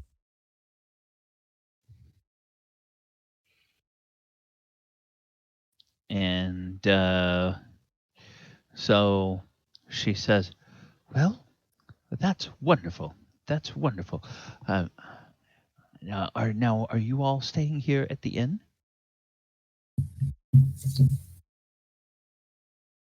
Oh, yes, I am. Oh, good, good. Well, now I will make sure that my husband sees that you all have half price on the rooms for the next week. How generous. And oh dear, of course, your room we will see that that is taken care of until I get that bread mastered. I'm so excited to learn about that. And if we could get the red brands taken care of too, that would be wonderful. And so she says, "You all are a blessing to this town, and I'm very glad you came and spent the evening under my husband's eaves." And she gives you all a warm smile, and she spins to get ready to head back towards the kitchen, but she takes about one step and then she stops and she turns and she sees one of those serving maids over there, and that spoon whips over in her direction and waggles and points at a table and waggles back, and there's a glare. And then the girl, you can hear a little audible "yeep" from across the room, and the girl speeds over towards the indicated table, and she gives a curt nod, and she marches back towards the kitchen. And as she is going back, you notice that there's an older couple that has been sitting not too far away. And the woman, she stands up and she comes over and she has a silver piece in her hand. And she puts the silver piece down in front of Tomas, and she says, "Oh, my lad, that was wonderful, wonderful juggling that you did. I haven't seen anything like that in quite a long time. Now, my old ears aren't what they used to be, but I thought I heard Mistress Stonehill mentioning something to you about red brands. Is that correct?" Why, yes, my lady. And is there anything else that you can tell us about these red brands? "Well, I am a weaver, and I share a shop with a couple of other merchants, and those red brands, they hassle every shopkeeper in town, except for Halia Thornton, who is over at the Miners' Exchange. Now, Halia, she has a sword arm like none you have ever seen, and I'm sure that those red brands don't want anything to do with her. I wish somebody could make those red brands know that their kind of meddling isn't accepted by any of the merchants here in the town." And she says, "You all are so sweet and wonderful." And she gives a little smile to Tomas, and you can tell, it's kind of an older medieval person smile. So there's a couple of teeth missing, and she leaves the silver piece there on the table, and she says, "Well, you all have a wonderful evening." And she walks back over towards the table, and by this time her husband has gotten up, and he takes her arm, and the two of them, they walk out into the night. Oh, okay. I was gonna say, yeah, you don't need to leave a silver piece. Let's see. Well, Oh, well, how okay. much? If you actually say that, I'll if you take it. say, well, if Tomas says that to the lady, she will lean in kind of conspiratorially, and she will look over at Theolis, but she will say, where all three of you can hear it, she will say, "Well, if you don't want it, then I guess your friend can give it to that young barmaid. She certainly seems smitten with him." And That was my indication. And I'm sorry. Go ahead. no, that she just laughs at her own little joke. Okay. Yep. Apparently, maybe it's gonna be a love unrequited. So Free food. I don't see the problem. right. I'm working on that, and so see how much silver would buy a round for the house. Oh, around for the house. Okay. This has gotten to the point where the musicians are up doing their second set of music, and so it's probably comfortably full. There may be 30 or between 30 and 40 patrons here, and a round of the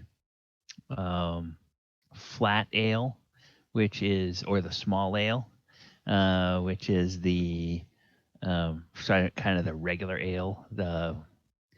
I'm trying to think of what they call it. It's a short ale. Short ale. That's what they call it. The ale that hasn't been aged very much. That costs 2 coppers per mug. The stout that you're having costs a silver a mug.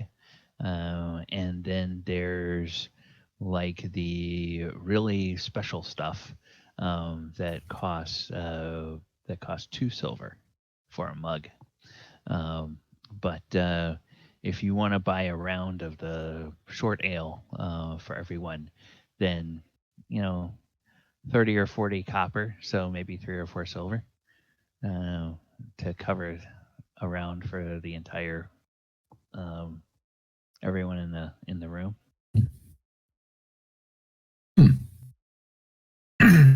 Well, I speak to my compatriots, and I don't know. I think we can spare a few silver, and we can. I have an idea. I just remembered an old halfling song. I'm going to go speak to the band and see if they know it, and maybe we can have a shindig or something here. We can get the house a rocking. There we go. We're gonna have a halfling hootenanny. There you go. Halfling hootenanny. Okay. Well, I like that. Yeah. Okay. So I guess the question to the other players before I run with this is, are you guys okay with footing the bill? A few silver for ales for the house in order to get people going and possibly making it easier to get information out of folks? I'll help, but I'm not drinking, so I have to keep these 2 in line. Okay. All right.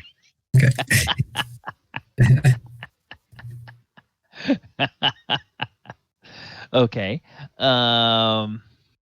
So yeah, you go and you talk to the musicians, and let's say the drummer, he is, and the one who sings most of the stuff, he goes by the name of Grandin Immerblaze. And drum player and singer with sessions in. Okay. So, Grandin Immerblaze is his name. Oh, hello, Master Halfling. And he has this deep speaking voice, but this very high singing voice. So it's kind of strange when you talk to him, and then you hear when he opens his mouth to sing. He says, "How can I help you? That was wonderful juggling that you did." Well, thank you, sir. And I'm hoping to maybe do another little bit of juggling and maybe sing a little bit of a song. And do you know this halfling drinking song? And I'm just gonna make up a word here, I guess. Tribal dance. Oh, is that the one that goes and he hums a couple of bars of a melody, and you recognize it as the melody that you know, and he says, "Is that the one?" That's it. I tap my nose on the nose, and then it goes for a few stanzas, and then on the chorus we go dun, dun, dun, and a little bit of flair, and then you hit the drums, and that's when I do a little like a half jump in the air, and then flip everything up, and then and then catch it all, and then rejuggle. How's that sound? Oh, that sounds wonderful. Now, in the travels that I have heard, I've been to several different halfling villages, and in each one, they have slightly different variations on the words. The melody is always the same, but the words are a little different. So what we will do is, if you want folk to sing along, I would suggest that you sing the verse yourself, and we will listen to the words. And then if you want everyone to sing along, start in with the same verse again, and then we will sing along, and we will encourage the patrons to sing with you, because if we start singing, we may sing a variation from a different village, and it may not match exactly with the words as you remember them, or that your folk from your village sing. Yes, we could do that. Okay, wonderful. Well, I'll let the other players know, and you notice that the fife player is a lady who looks to be about of an age with the drummer, and then the player on the lute is another man who appears to be a bit older. So you could imagine that maybe the man is like one of their fathers, or maybe both of their fathers, and those two might be brother and sister, or they might be a couple. And so there's, kind of whatever. You don't know how human generations work, but if they were halflings, that's what you would guess.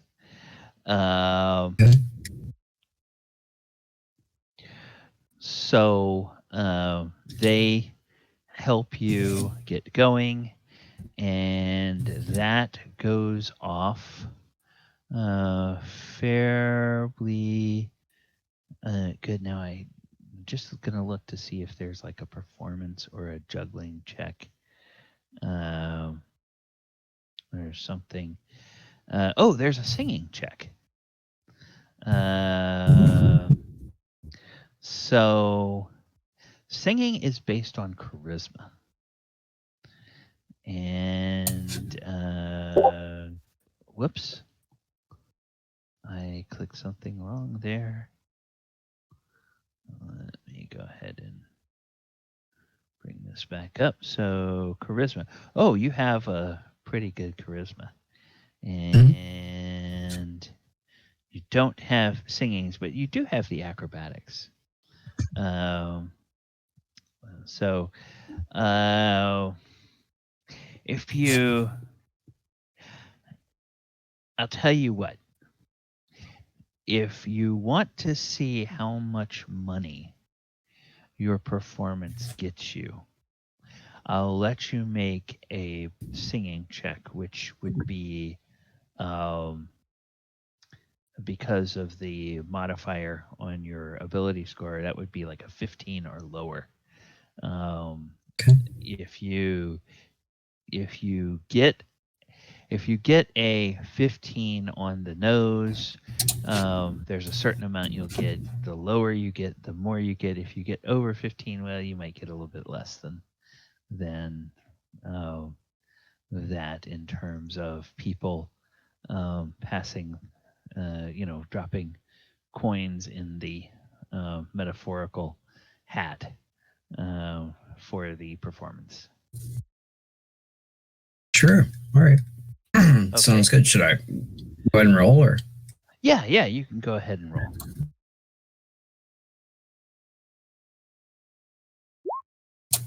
Nice. Oh, wow. Okay. Yes. Very good. That's an incredibly good success. I'll be rich. So, all right. After Tomas performs, and now, do you announce somewhere during your singing that that everyone is getting a free round of ale? Or how do you guys handle that? Okay, all right. So between that and his excellent singing performance, there is no less than 3 gold.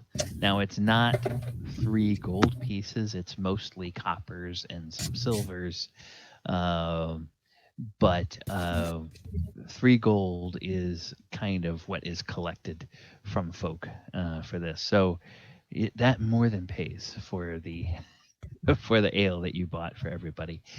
And folk are very inclined to come by your table and clap you all on the shoulders and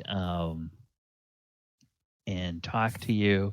And when they find out that you are here and somehow people have heard that you're going to be looking into the problems with the red brands,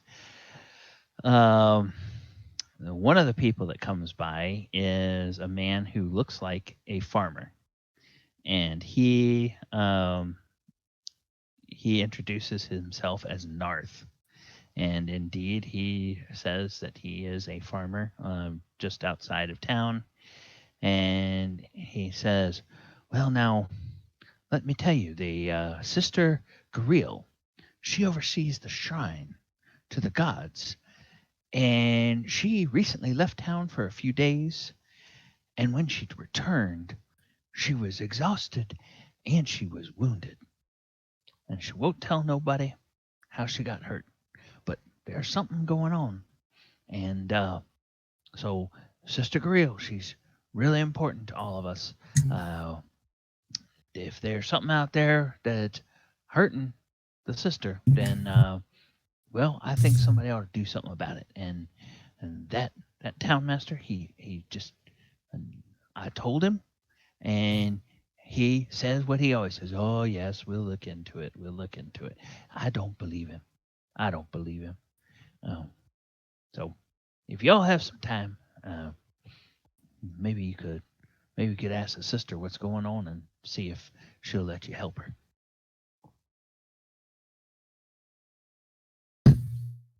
I'm up juggling, so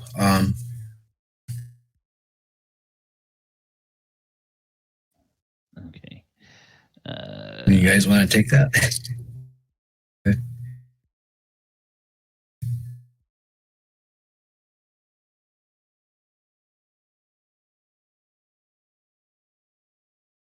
The old farmer is north, and he wants. Oh, sorry. I was in the bathroom. Okay. So the old farmer said we need to check with the lady who looks after the shrine. Yeah, the shrine Is to she the gods. present there in the inn, or is this for us to do?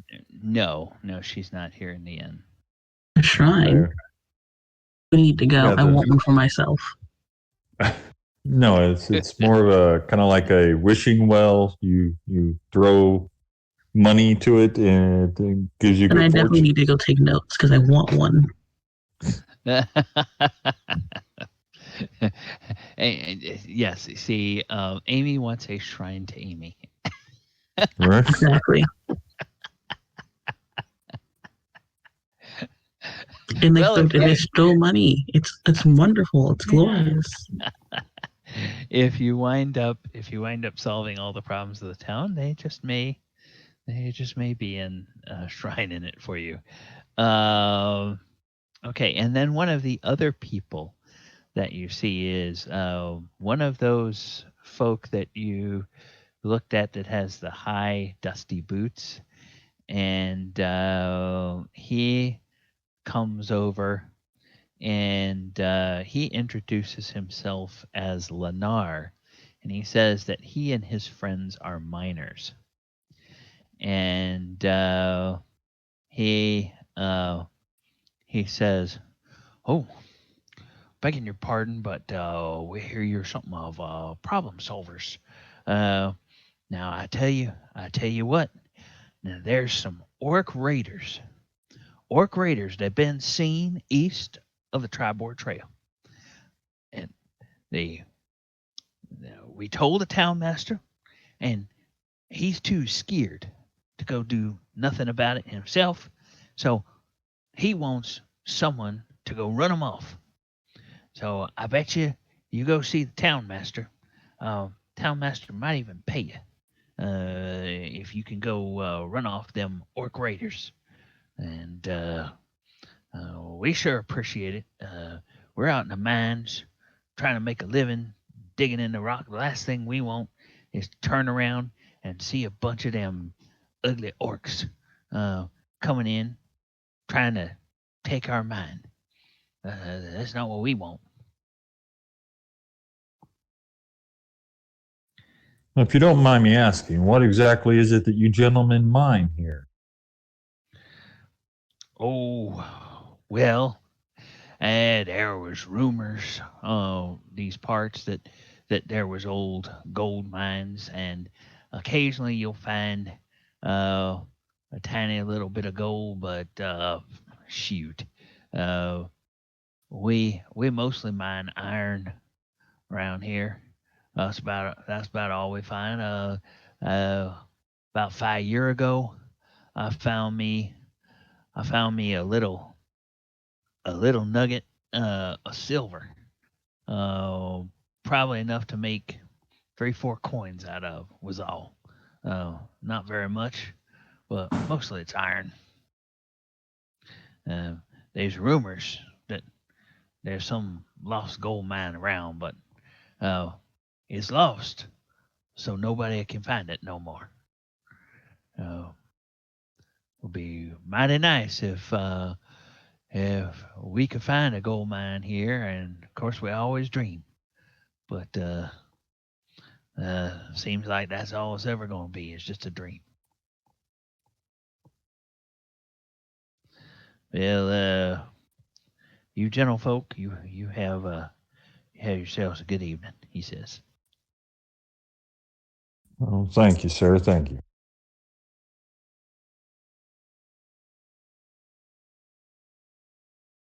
Okay. And yes.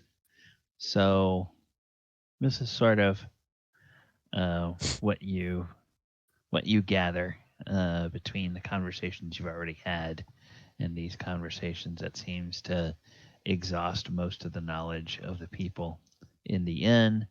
They are all appreciative of the ale, and after when it gets towards about midnight, most of the locals start to drift off, and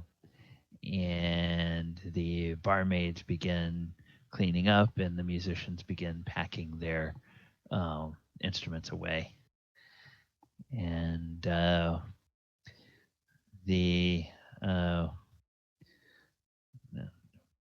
both the cook and Toblin Stonehill, they start wiping things down, and they start kind of making it clear that they're getting ready to close up the common room for the night.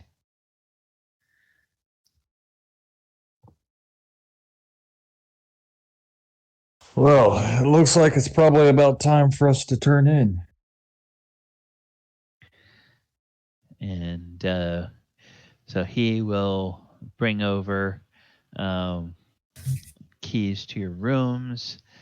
He gives each of you your own key, and says that you all have individual rooms, and he indicates up on the second story near the back, and it's on the same hallway. And the Theolis and Tomas have rooms that are next to each other, and Amy has a room that's across the hall from the two of them.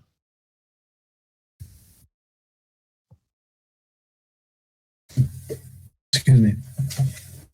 Sounds good. Okay. And you notice, Tomas, when you get up there, you notice that they have prepared your room. There is a normal human-sized bed that is in the room, but they have also set up what would probably be for a human a child's size cot, but it has a mattress, and it has a couple of pillows, and has a light sheet laid over the bed, and then a blanket that's folded up at the foot of the bed.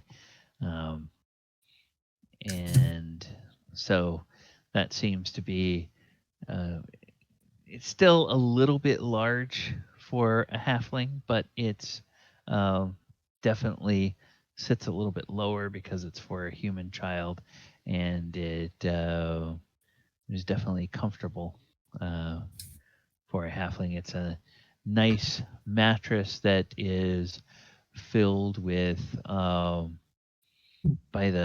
by the smell of it, it's fairly fresh and kind of soft hay, or straw that is filling the mattress.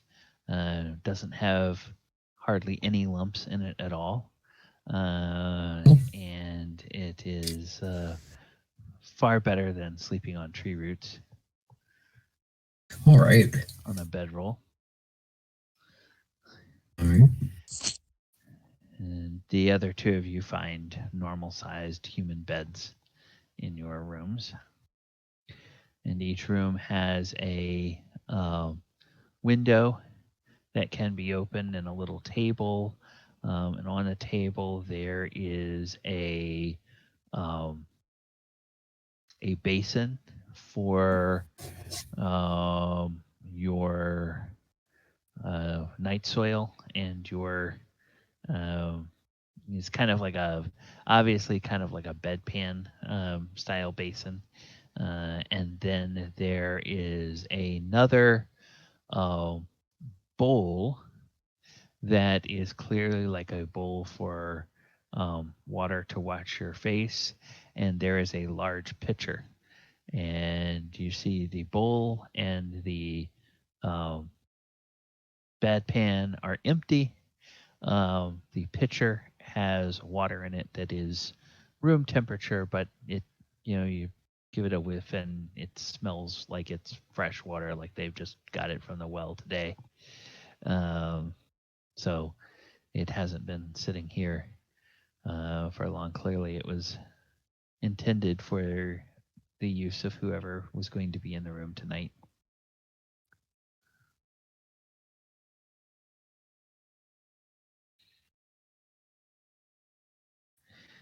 And you all can turn in unless there's anything else you need to do. And the night passes. And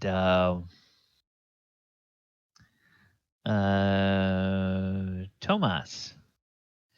Does Tomas sleep with his window open or his window closed?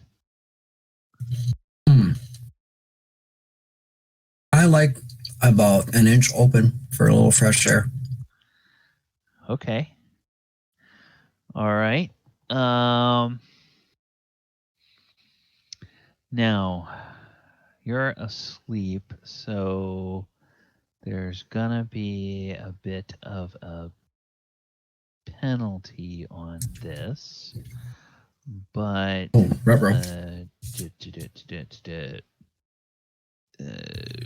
what am I?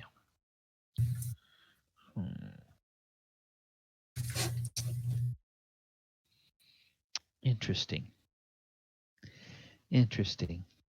It's really weird how they line these things up. I would have thought it would have fallen under one thing, but it actually apparently falls under another, which is good because I think you have a decent. Oh yes, you have a really good. All right, I'm going to give you a -4 check, but I would like to have you make what is called an alertness check, which is actually a dexterity-based roll in this edition of the game, as opposed to wisdom or intelligence. So now, normally because of your dex bonus, I believe normally you would have an 18 on that. So -4, make a 14 or lower if you can. Oh, okay. No. Well, you sleep soundly through the night. And you wake up in the morning refreshed. And Can I interrupt just for 1 second? Can I burn inspiration? Oh, you sure can. You can try that roll again.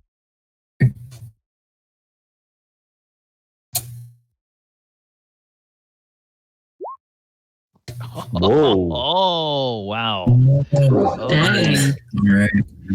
Wow. That's perfect. Okay. So, you are asleep, and you don't know how long you've been asleep, but you hear the windows open a little bit, and you hear a noise outside. And the noise you hear outside sounds like the crunching of feet on grass or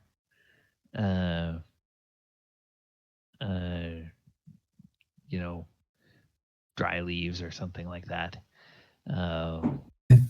And there's some footsteps outside, and they come a little closer, like they're coming up to the bottom of the building, and then they sort of go away, and then you hear them passing from one direction, and then they kind of fade, and then you hear them passing again, kind of going in another direction. And this goes on for about 5 minutes, and then you hear this little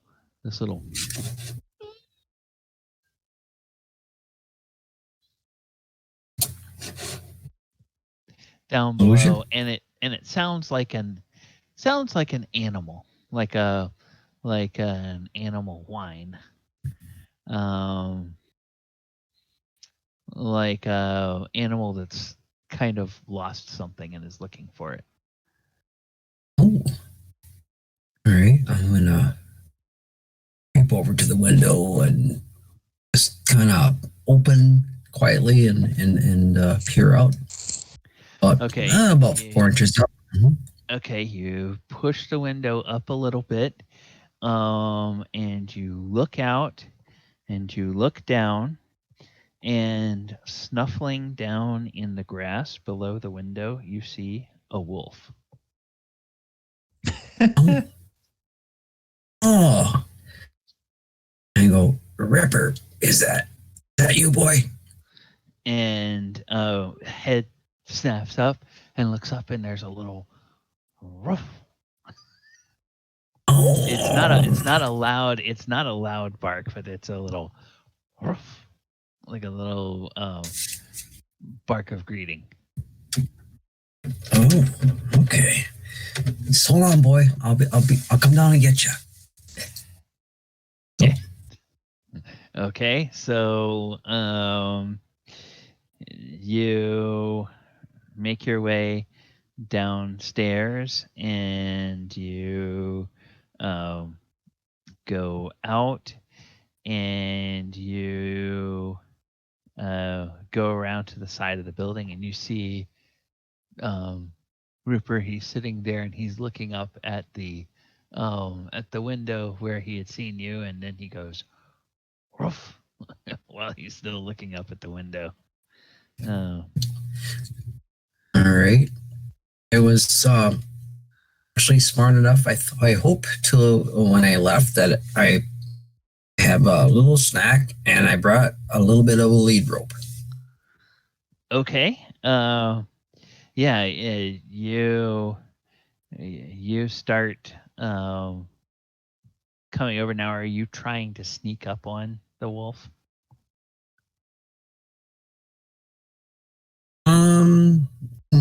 No. He knows my scent, so I don't. There's no need to sneak as far as. Yeah. Okay. So as you come over, he looks down, and the ears go up, and the tail goes up, and starts wagging kind of happily, and he trots over towards you, and you proffer the snack, and he and he kind of licks your hand while he's pulls the snack out of your hand, and he All right. Good boy. Give him a nice ruffle up by both ears and give him a little bit of a ruffle. And he's like, happy little canine vocalizations there. Well, you do that, and then he sort of sits down, and he just kind of looks at you, and all right. Out. So I hold out I make a loop, tie a little knot for, like, he doesn't have a collar, so I'm just gonna hold it in front of him and the circle and see what he does. And he looks at it, and he sniffs the rope, and then he looks at you, and he sort of cocks his head. And I'll start slow, and I'll start with his nose, and I'll work towards close to his eyes, and then see what happens. Oh, he realizes that you are trying to slip this over his head, and he looks at you, and he's and, kind of, there's a little questioning. Clearly this is something that he's not terribly used to, but he's not sure. He kind of is acting like he's not sure what you're doing. He's not hostile to you, but he's like sort of looking for reassurance of what is this? What's going on? And, you would imagine that's what he's asking you. Okay. I take my hand and I take and wiggle my fingers under his jaw and kind of like in a relaxing motion. And then I said, "This is for your own good, boy. This is the only way you're going to be able to come in." And you say soothing words or soothing sounding words to him, and he kind of likes the little scritching that you're giving him, and so he goes ahead, and he doesn't seem to object if you go ahead and pull the lead over his head. Cool. All right. And I'll not make it too tight. He can still get out if you wanted to. Okay. All right. Mm-hmm. Yeah, he's definitely you can tell that that's something that is probably a good thing, because it's a sort of a weird sensation to him, but he's like, okay, and he kind of sort of looks at you, like, oh, and then he stands up and he turns and he starts walking like he's going to head back out of town, sort of towards the camp. But he walks as far as he can until he feels the tension of that, and then he stops and he turns and looks back at you, and he kind of cocks his head like, "Are you coming?" Nah, not tonight. We got to go finish her nap. We'll leave in the morning. Come on, boy. And I give the rope a little tug. Come on. Up we go. And he wags his tail, and he then turns and he walks back towards you. And then you're going to start walking towards the building? Yep. Okay. So you walk over to the building, and he sees like a little tree over there, and his nose kind of goes to the ground, and he kind of heads over to the tree, and he sniffles around the tree, and then he stands there and he lifts his leg and he pees on the tree, and then he then he walks on with you over towards the door to go into the inn. Cool. All right. And So hopefully sorry, go ahead. You're planning to take him up to your room? Yep. I'll explain to the mistress in the morning. Just, I didn't want to wake anybody up. It's probably 1:00 in the morning, or maybe 2, who knows? Yeah. Okay. Well, you walk in, and of course there's a little clack, clack, clack, clack, clack, clack of his little canine claws on the wooden floor. And then you get to the stairs, and he sort of looks at the stairs, and then he pretty quickly figures out how to climb up the stairs as you go up. And then he looks at you take him into the room, and so when you get him to the room, you're going to leave the lead on him, or are you going to take the lead off after you close the door? I'll take the lead off, and then he can just find a comfortable spot. I can throw one of the pillows on her if he wants, or he's probably just used to laying on the ground anyway. So, yeah. Okay, so you throw a pillow down, and he goes over and he sniffs at that, and you go and you get into your little bed that you've been using, and he comes over and he sort of sniffs at that, and then he sort of looks around, and then he goes and he hops up onto the human-sized bed, and he walks up towards the little table that's at the head of the bed, and you see where the pitcher and the two bowls are. Obviously the bedpan and then the other bowl. And he goes over there and he sort of so we'll just presume that you haven't used the bedpan, so he just sort of sniffs at that and it's empty. And he sort of sniffs at the bowl and the bowl is empty. And then he sort of starts to sniff at the pitcher, and he seems to realize that the pitcher has something in it.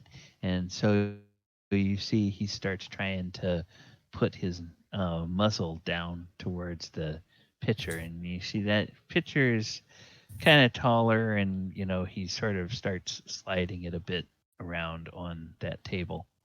So what would you do then? Oh, I just stop it, and then I reach over and I pour him a little water. Say, "Here you go, buddy." Oh, okay. So you pour water into the bowl. Okay, and then he goes and he very noisily laps up the water out of the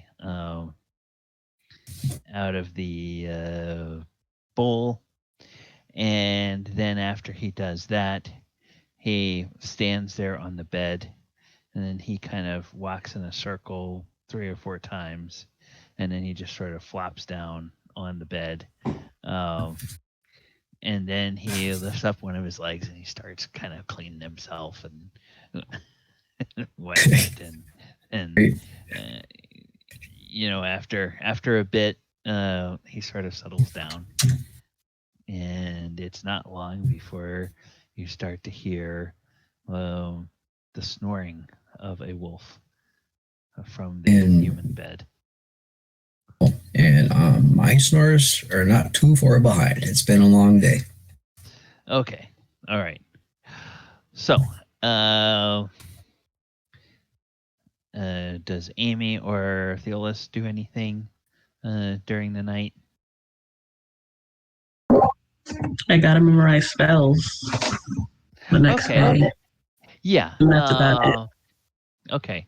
So you can get a full night's rest, and then in the morning you can memorize your spell, and choose which one out of your spell book that you want, and do that. Theolis, anything that Theolis is doing in particular?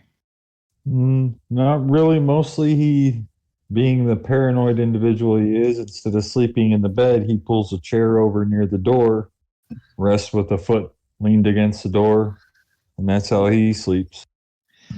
Okay. All right. Well, since you're there at the door, you will, at some point, you will hear the door to Tomas's room open, and then a few minutes later, you will hear the click, click, click, click, click, click, click of something that doesn't quite sound like human footfalls on the hallway outside the door, and then you hear the door to Tomas's room open again, and then it closes, and so that's all that you hear. Okay, well, it sounds like it'll be a good night. All right. And rest of the night passes uneventfully, and dawn breaks in the morning, and so somebody sends for a repairman. to fixed on, and the smells start to waft up from the kitchen of breakfast. And Amy, you have plenty of time before you go down for breakfast to memorize your spell. And Theolis, as you wake up, you are in your room and you realize, oh man, sitting in that chair sleeping, it's kind of a little crick in your back. You're wondering if that was a great idea, but you did get a full night's sleep. There's no mechanical things to it. It's just sort of flavor-wise, you kind of wonder about that. And as you're sort of stretching, and you kind of expect to feel a little bit of a pop of something, and then from next door in Tomas's room, you hear woof.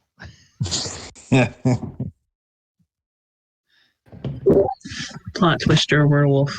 Have fun. The halfling werewolf. Ankle biter. And Tomas, you wake up when you hear this woof, and you get a face full of doggy breath. And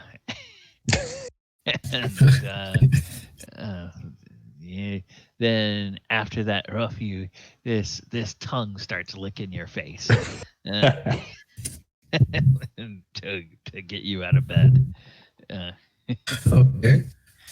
All right. Yeah. All right. Yeah, we'll put the lead on him. Well, I guess we'll go outside or down the. Yeah.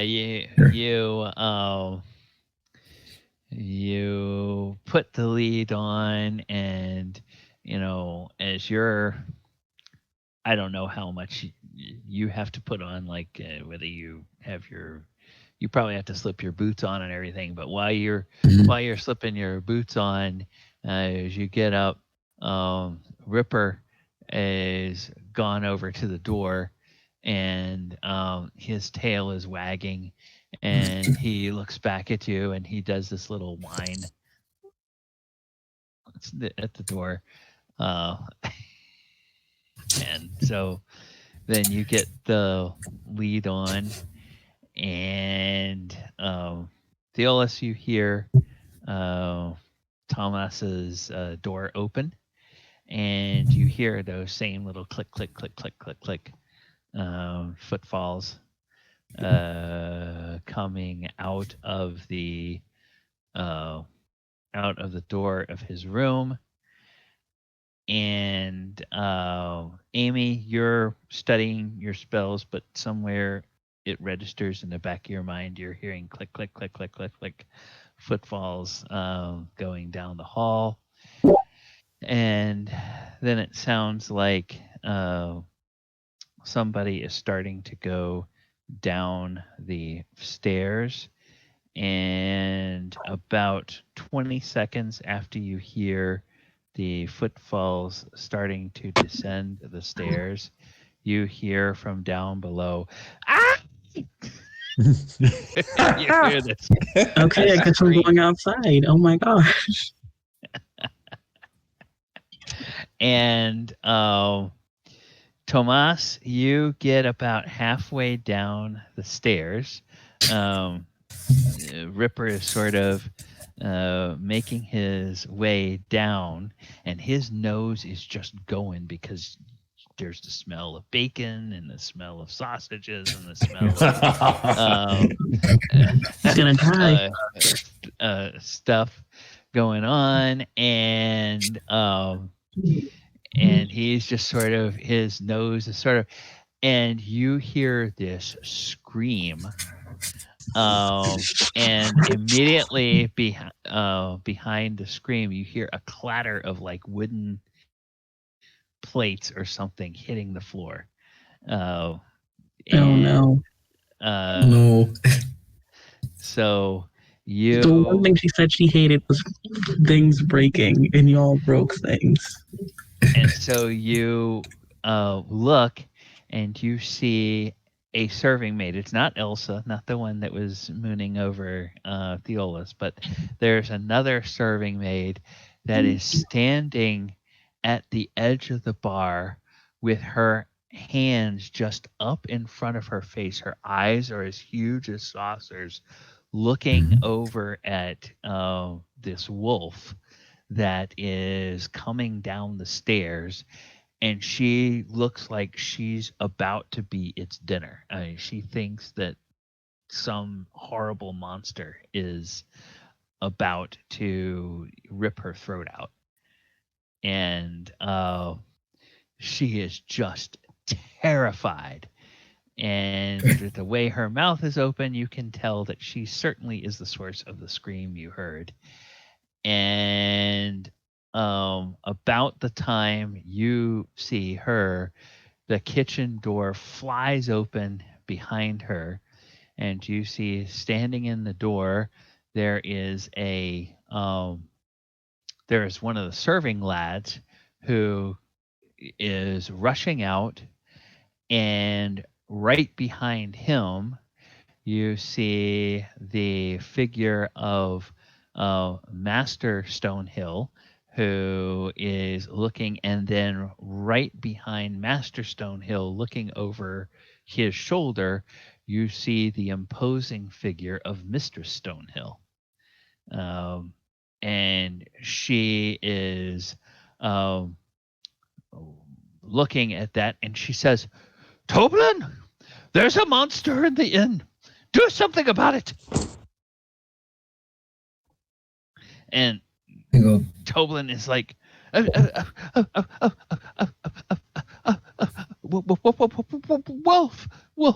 wolf. And he just seems completely flustered. So what are you going to do? And Amy and Theolis, if your doors are open by this time, you can hear all of this from downstairs. I give a little tug on the lead rope. Back up here, back up. And I get him to sit, boy, sit. Sit. Okay. All right.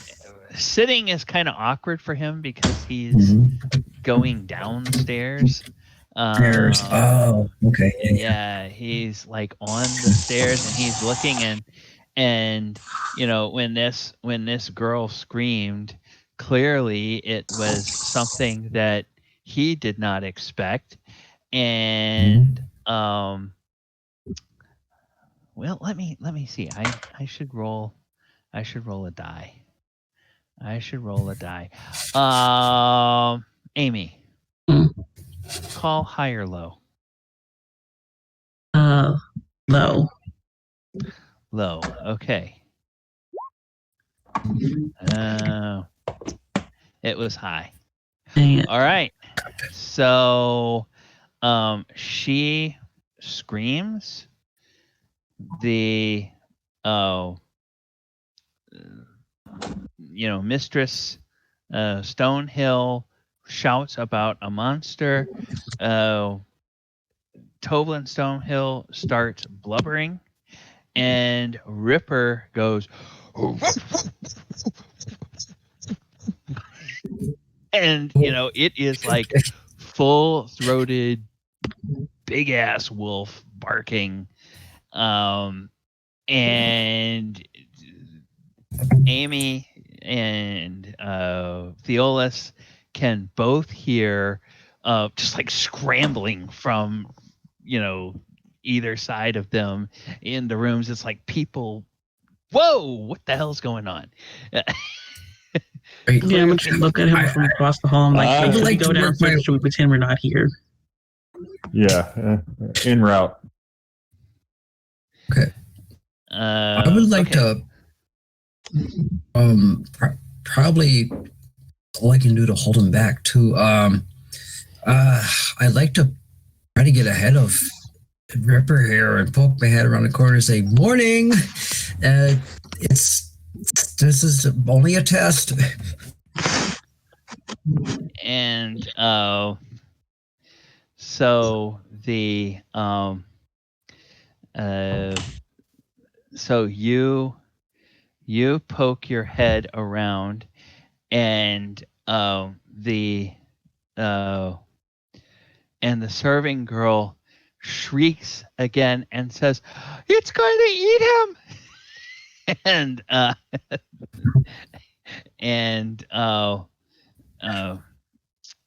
Mistress Stonehill says, "Toblin, I told you to do something," and she takes her spoon and she just whacks him across the head with it.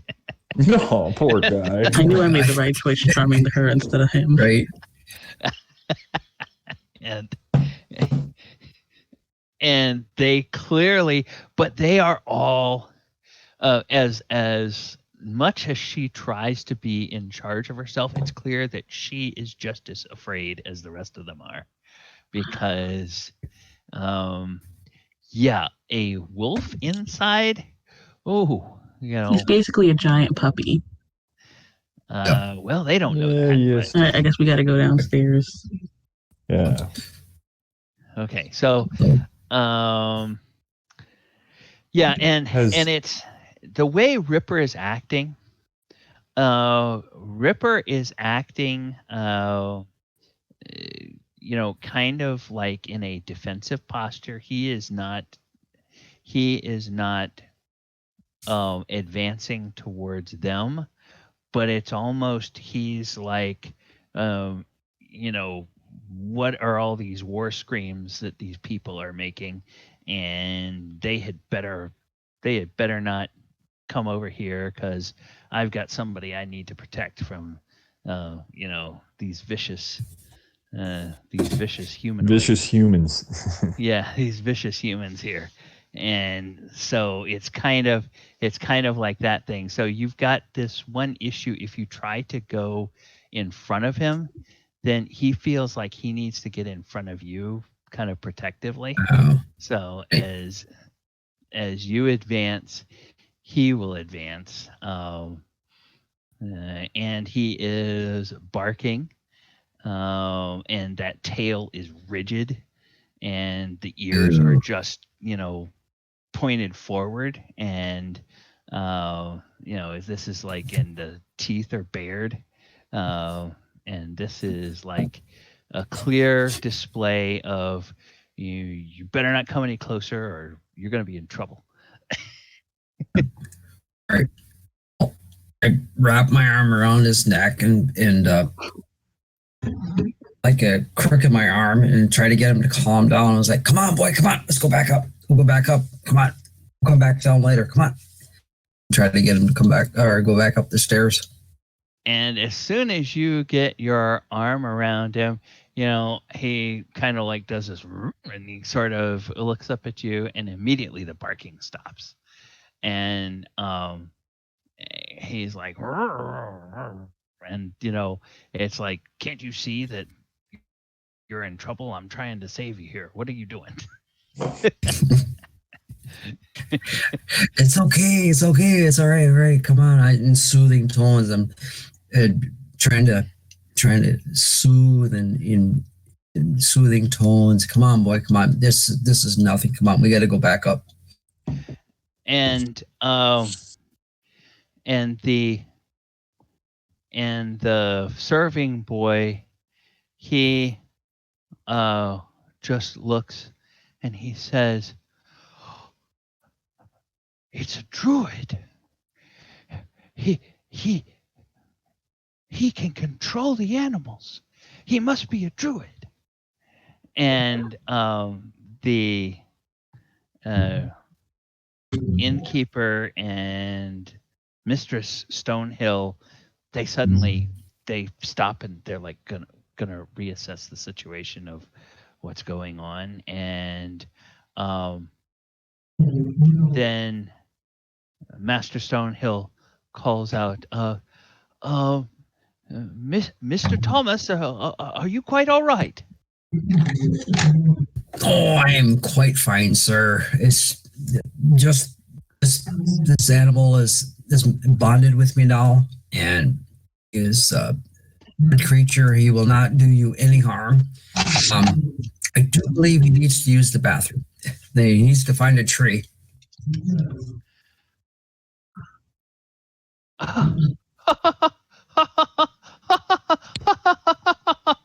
He's lost it. Oh gosh, you broke him. And he turns to his wife and he says, "My goodness, the boy is right. He is a druid. He has saved the inn from an attack by a vicious wolf. Please,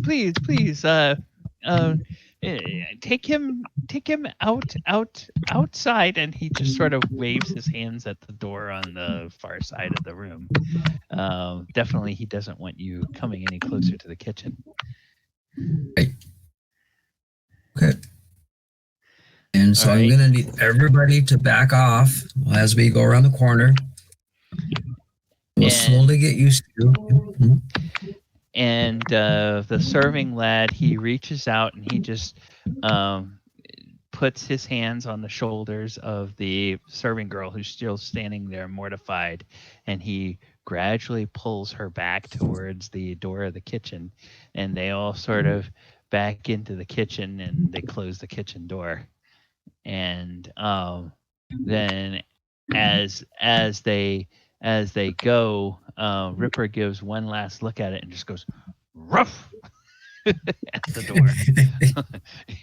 Like, "Yeah, I won, and don't you forget it." All right, Ripper. So you take him outside, and so you see Amy and Theolis, you see them heading outside, and about the time you get to the head of the stairs, a couple of doors open, and people clearly, bedhead and kind of breeches up and shirt half on, and a couple of them have like daggers in their hands, and they're like, "Is everybody okay?" And they're clearly like wondering what the hell is happening. Did I miss a wild party or something? You folks should stay in your room. We'll come get you when the coast is clear. Anyway, nobody bothers us during breakfast. Coast is clear of what? And so they're all like, "Oh, yeah, okay. Yeah, sounds good." And so they head back into their rooms, and you hear like latches being latched. And with that, we are just about at time. So we'll just put a little bow on this scene by saying that that Tomas is able to get Ripper outside. He does his business out there, and there is a cart that goes past the inn on the road, and the cart is being pulled by a sleepy nag, and the nag sort of catches a whiff of something, and she looks and she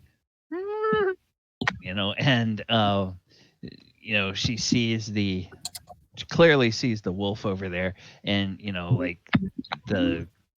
she just starts like trembling, and the person driving the wagon goes, "Ho, ho, ho, go, go, go, go, go," and tries to get her to go, and just speeds off and looks in your direction and just kind of looks mortified, terrified for your sake, but clearly better you than him. And so we are forced to be reckoned with now, huh? And yeah, so then at some point there's a little montage while the spilled crockery is cleaned up, and there are, eventually, when they realize that there's no need to be completely terrified of Ripper, Jilly Stonehill will actually make up a plate for him, and she will give it to Tomas and allow him to take it out. But got some cooked sausage and some cooked bacon, but also has some raw meat on the plate there as well, and a couple of bones. And he just sort of lays out in the yard behind the kitchen and happily goes to town on those bones. And they find a shallow bucket, a wide shallow bucket that they can put some water in, and they set that there, and he's able to drink from the bucket, and breakfast passes peacefully. And while you guys are finishing up breakfast, somebody calls from upstairs, "Is it safe to come down now?" And that's where we'll end it for the night. Cool. Sweet. Best thing would be if we just said the wild dog ate the innkeeper.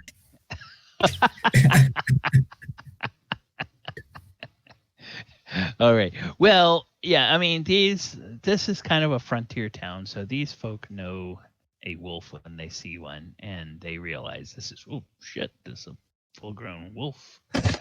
Where that? And they, we'll talk about what they seem to think is going on, and let you guys sort of guide what they think about what happened as you see fit.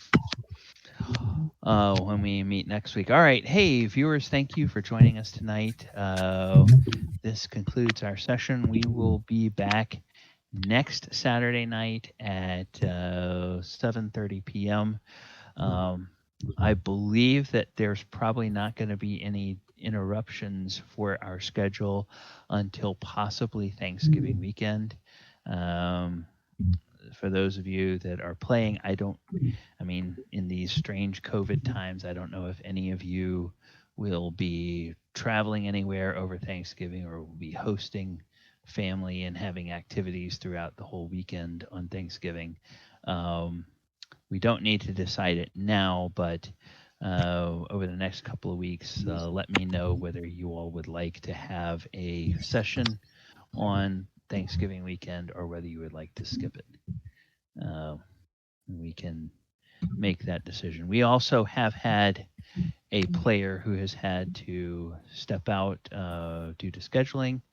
So if you guys would like, I can go ahead and remove the players that have not been participating and open up the Roll20 to see if there are other folks that would like to join us, or if you all have somebody that you would like to invite in, we could do that as well. I know Z was away with family this evening. We expect we'll probably see him back next week. Sounds good. All right. Do any of you guys stream anything that you want to let people know about between now and next weekend? Everybody send me cats on Instagram. Everybody sends you cats on Instagram? Yes, cats. Okay. And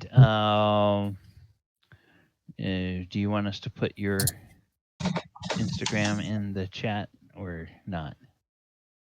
If I can remember what it is. Okay. All right. Well, actually, we'll let you do that next week. We'll do that. So if you guys can There we go. Amira. Oh, here. Okay.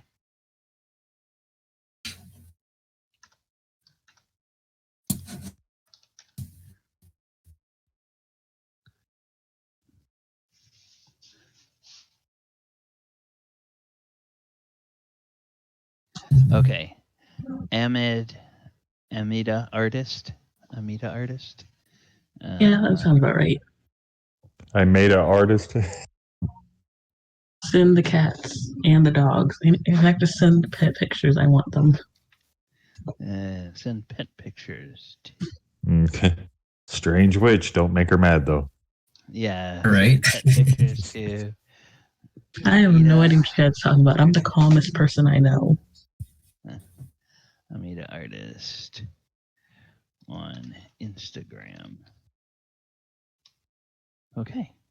I just happen to want an army or two. Yeah. Yes. And a shrine. It's your fault bringing it up. I already have a bugbear. I'm on my way. Yes. The bugbear, the army, the shrine, another army. A castle. A castle. Yeah. Pretty much. What else could a girl ask for? Or do we want to know the answer to that? I don't think you do. That's a long list. We will find out the answer to that in future sessions of the Lost Mine of Original D&D. Thanks, you guys, for coming out. Players, thank you for being here. Everybody have a wonderful week, and we will see you next Saturday. Good night, everyone. Good night. Thank you.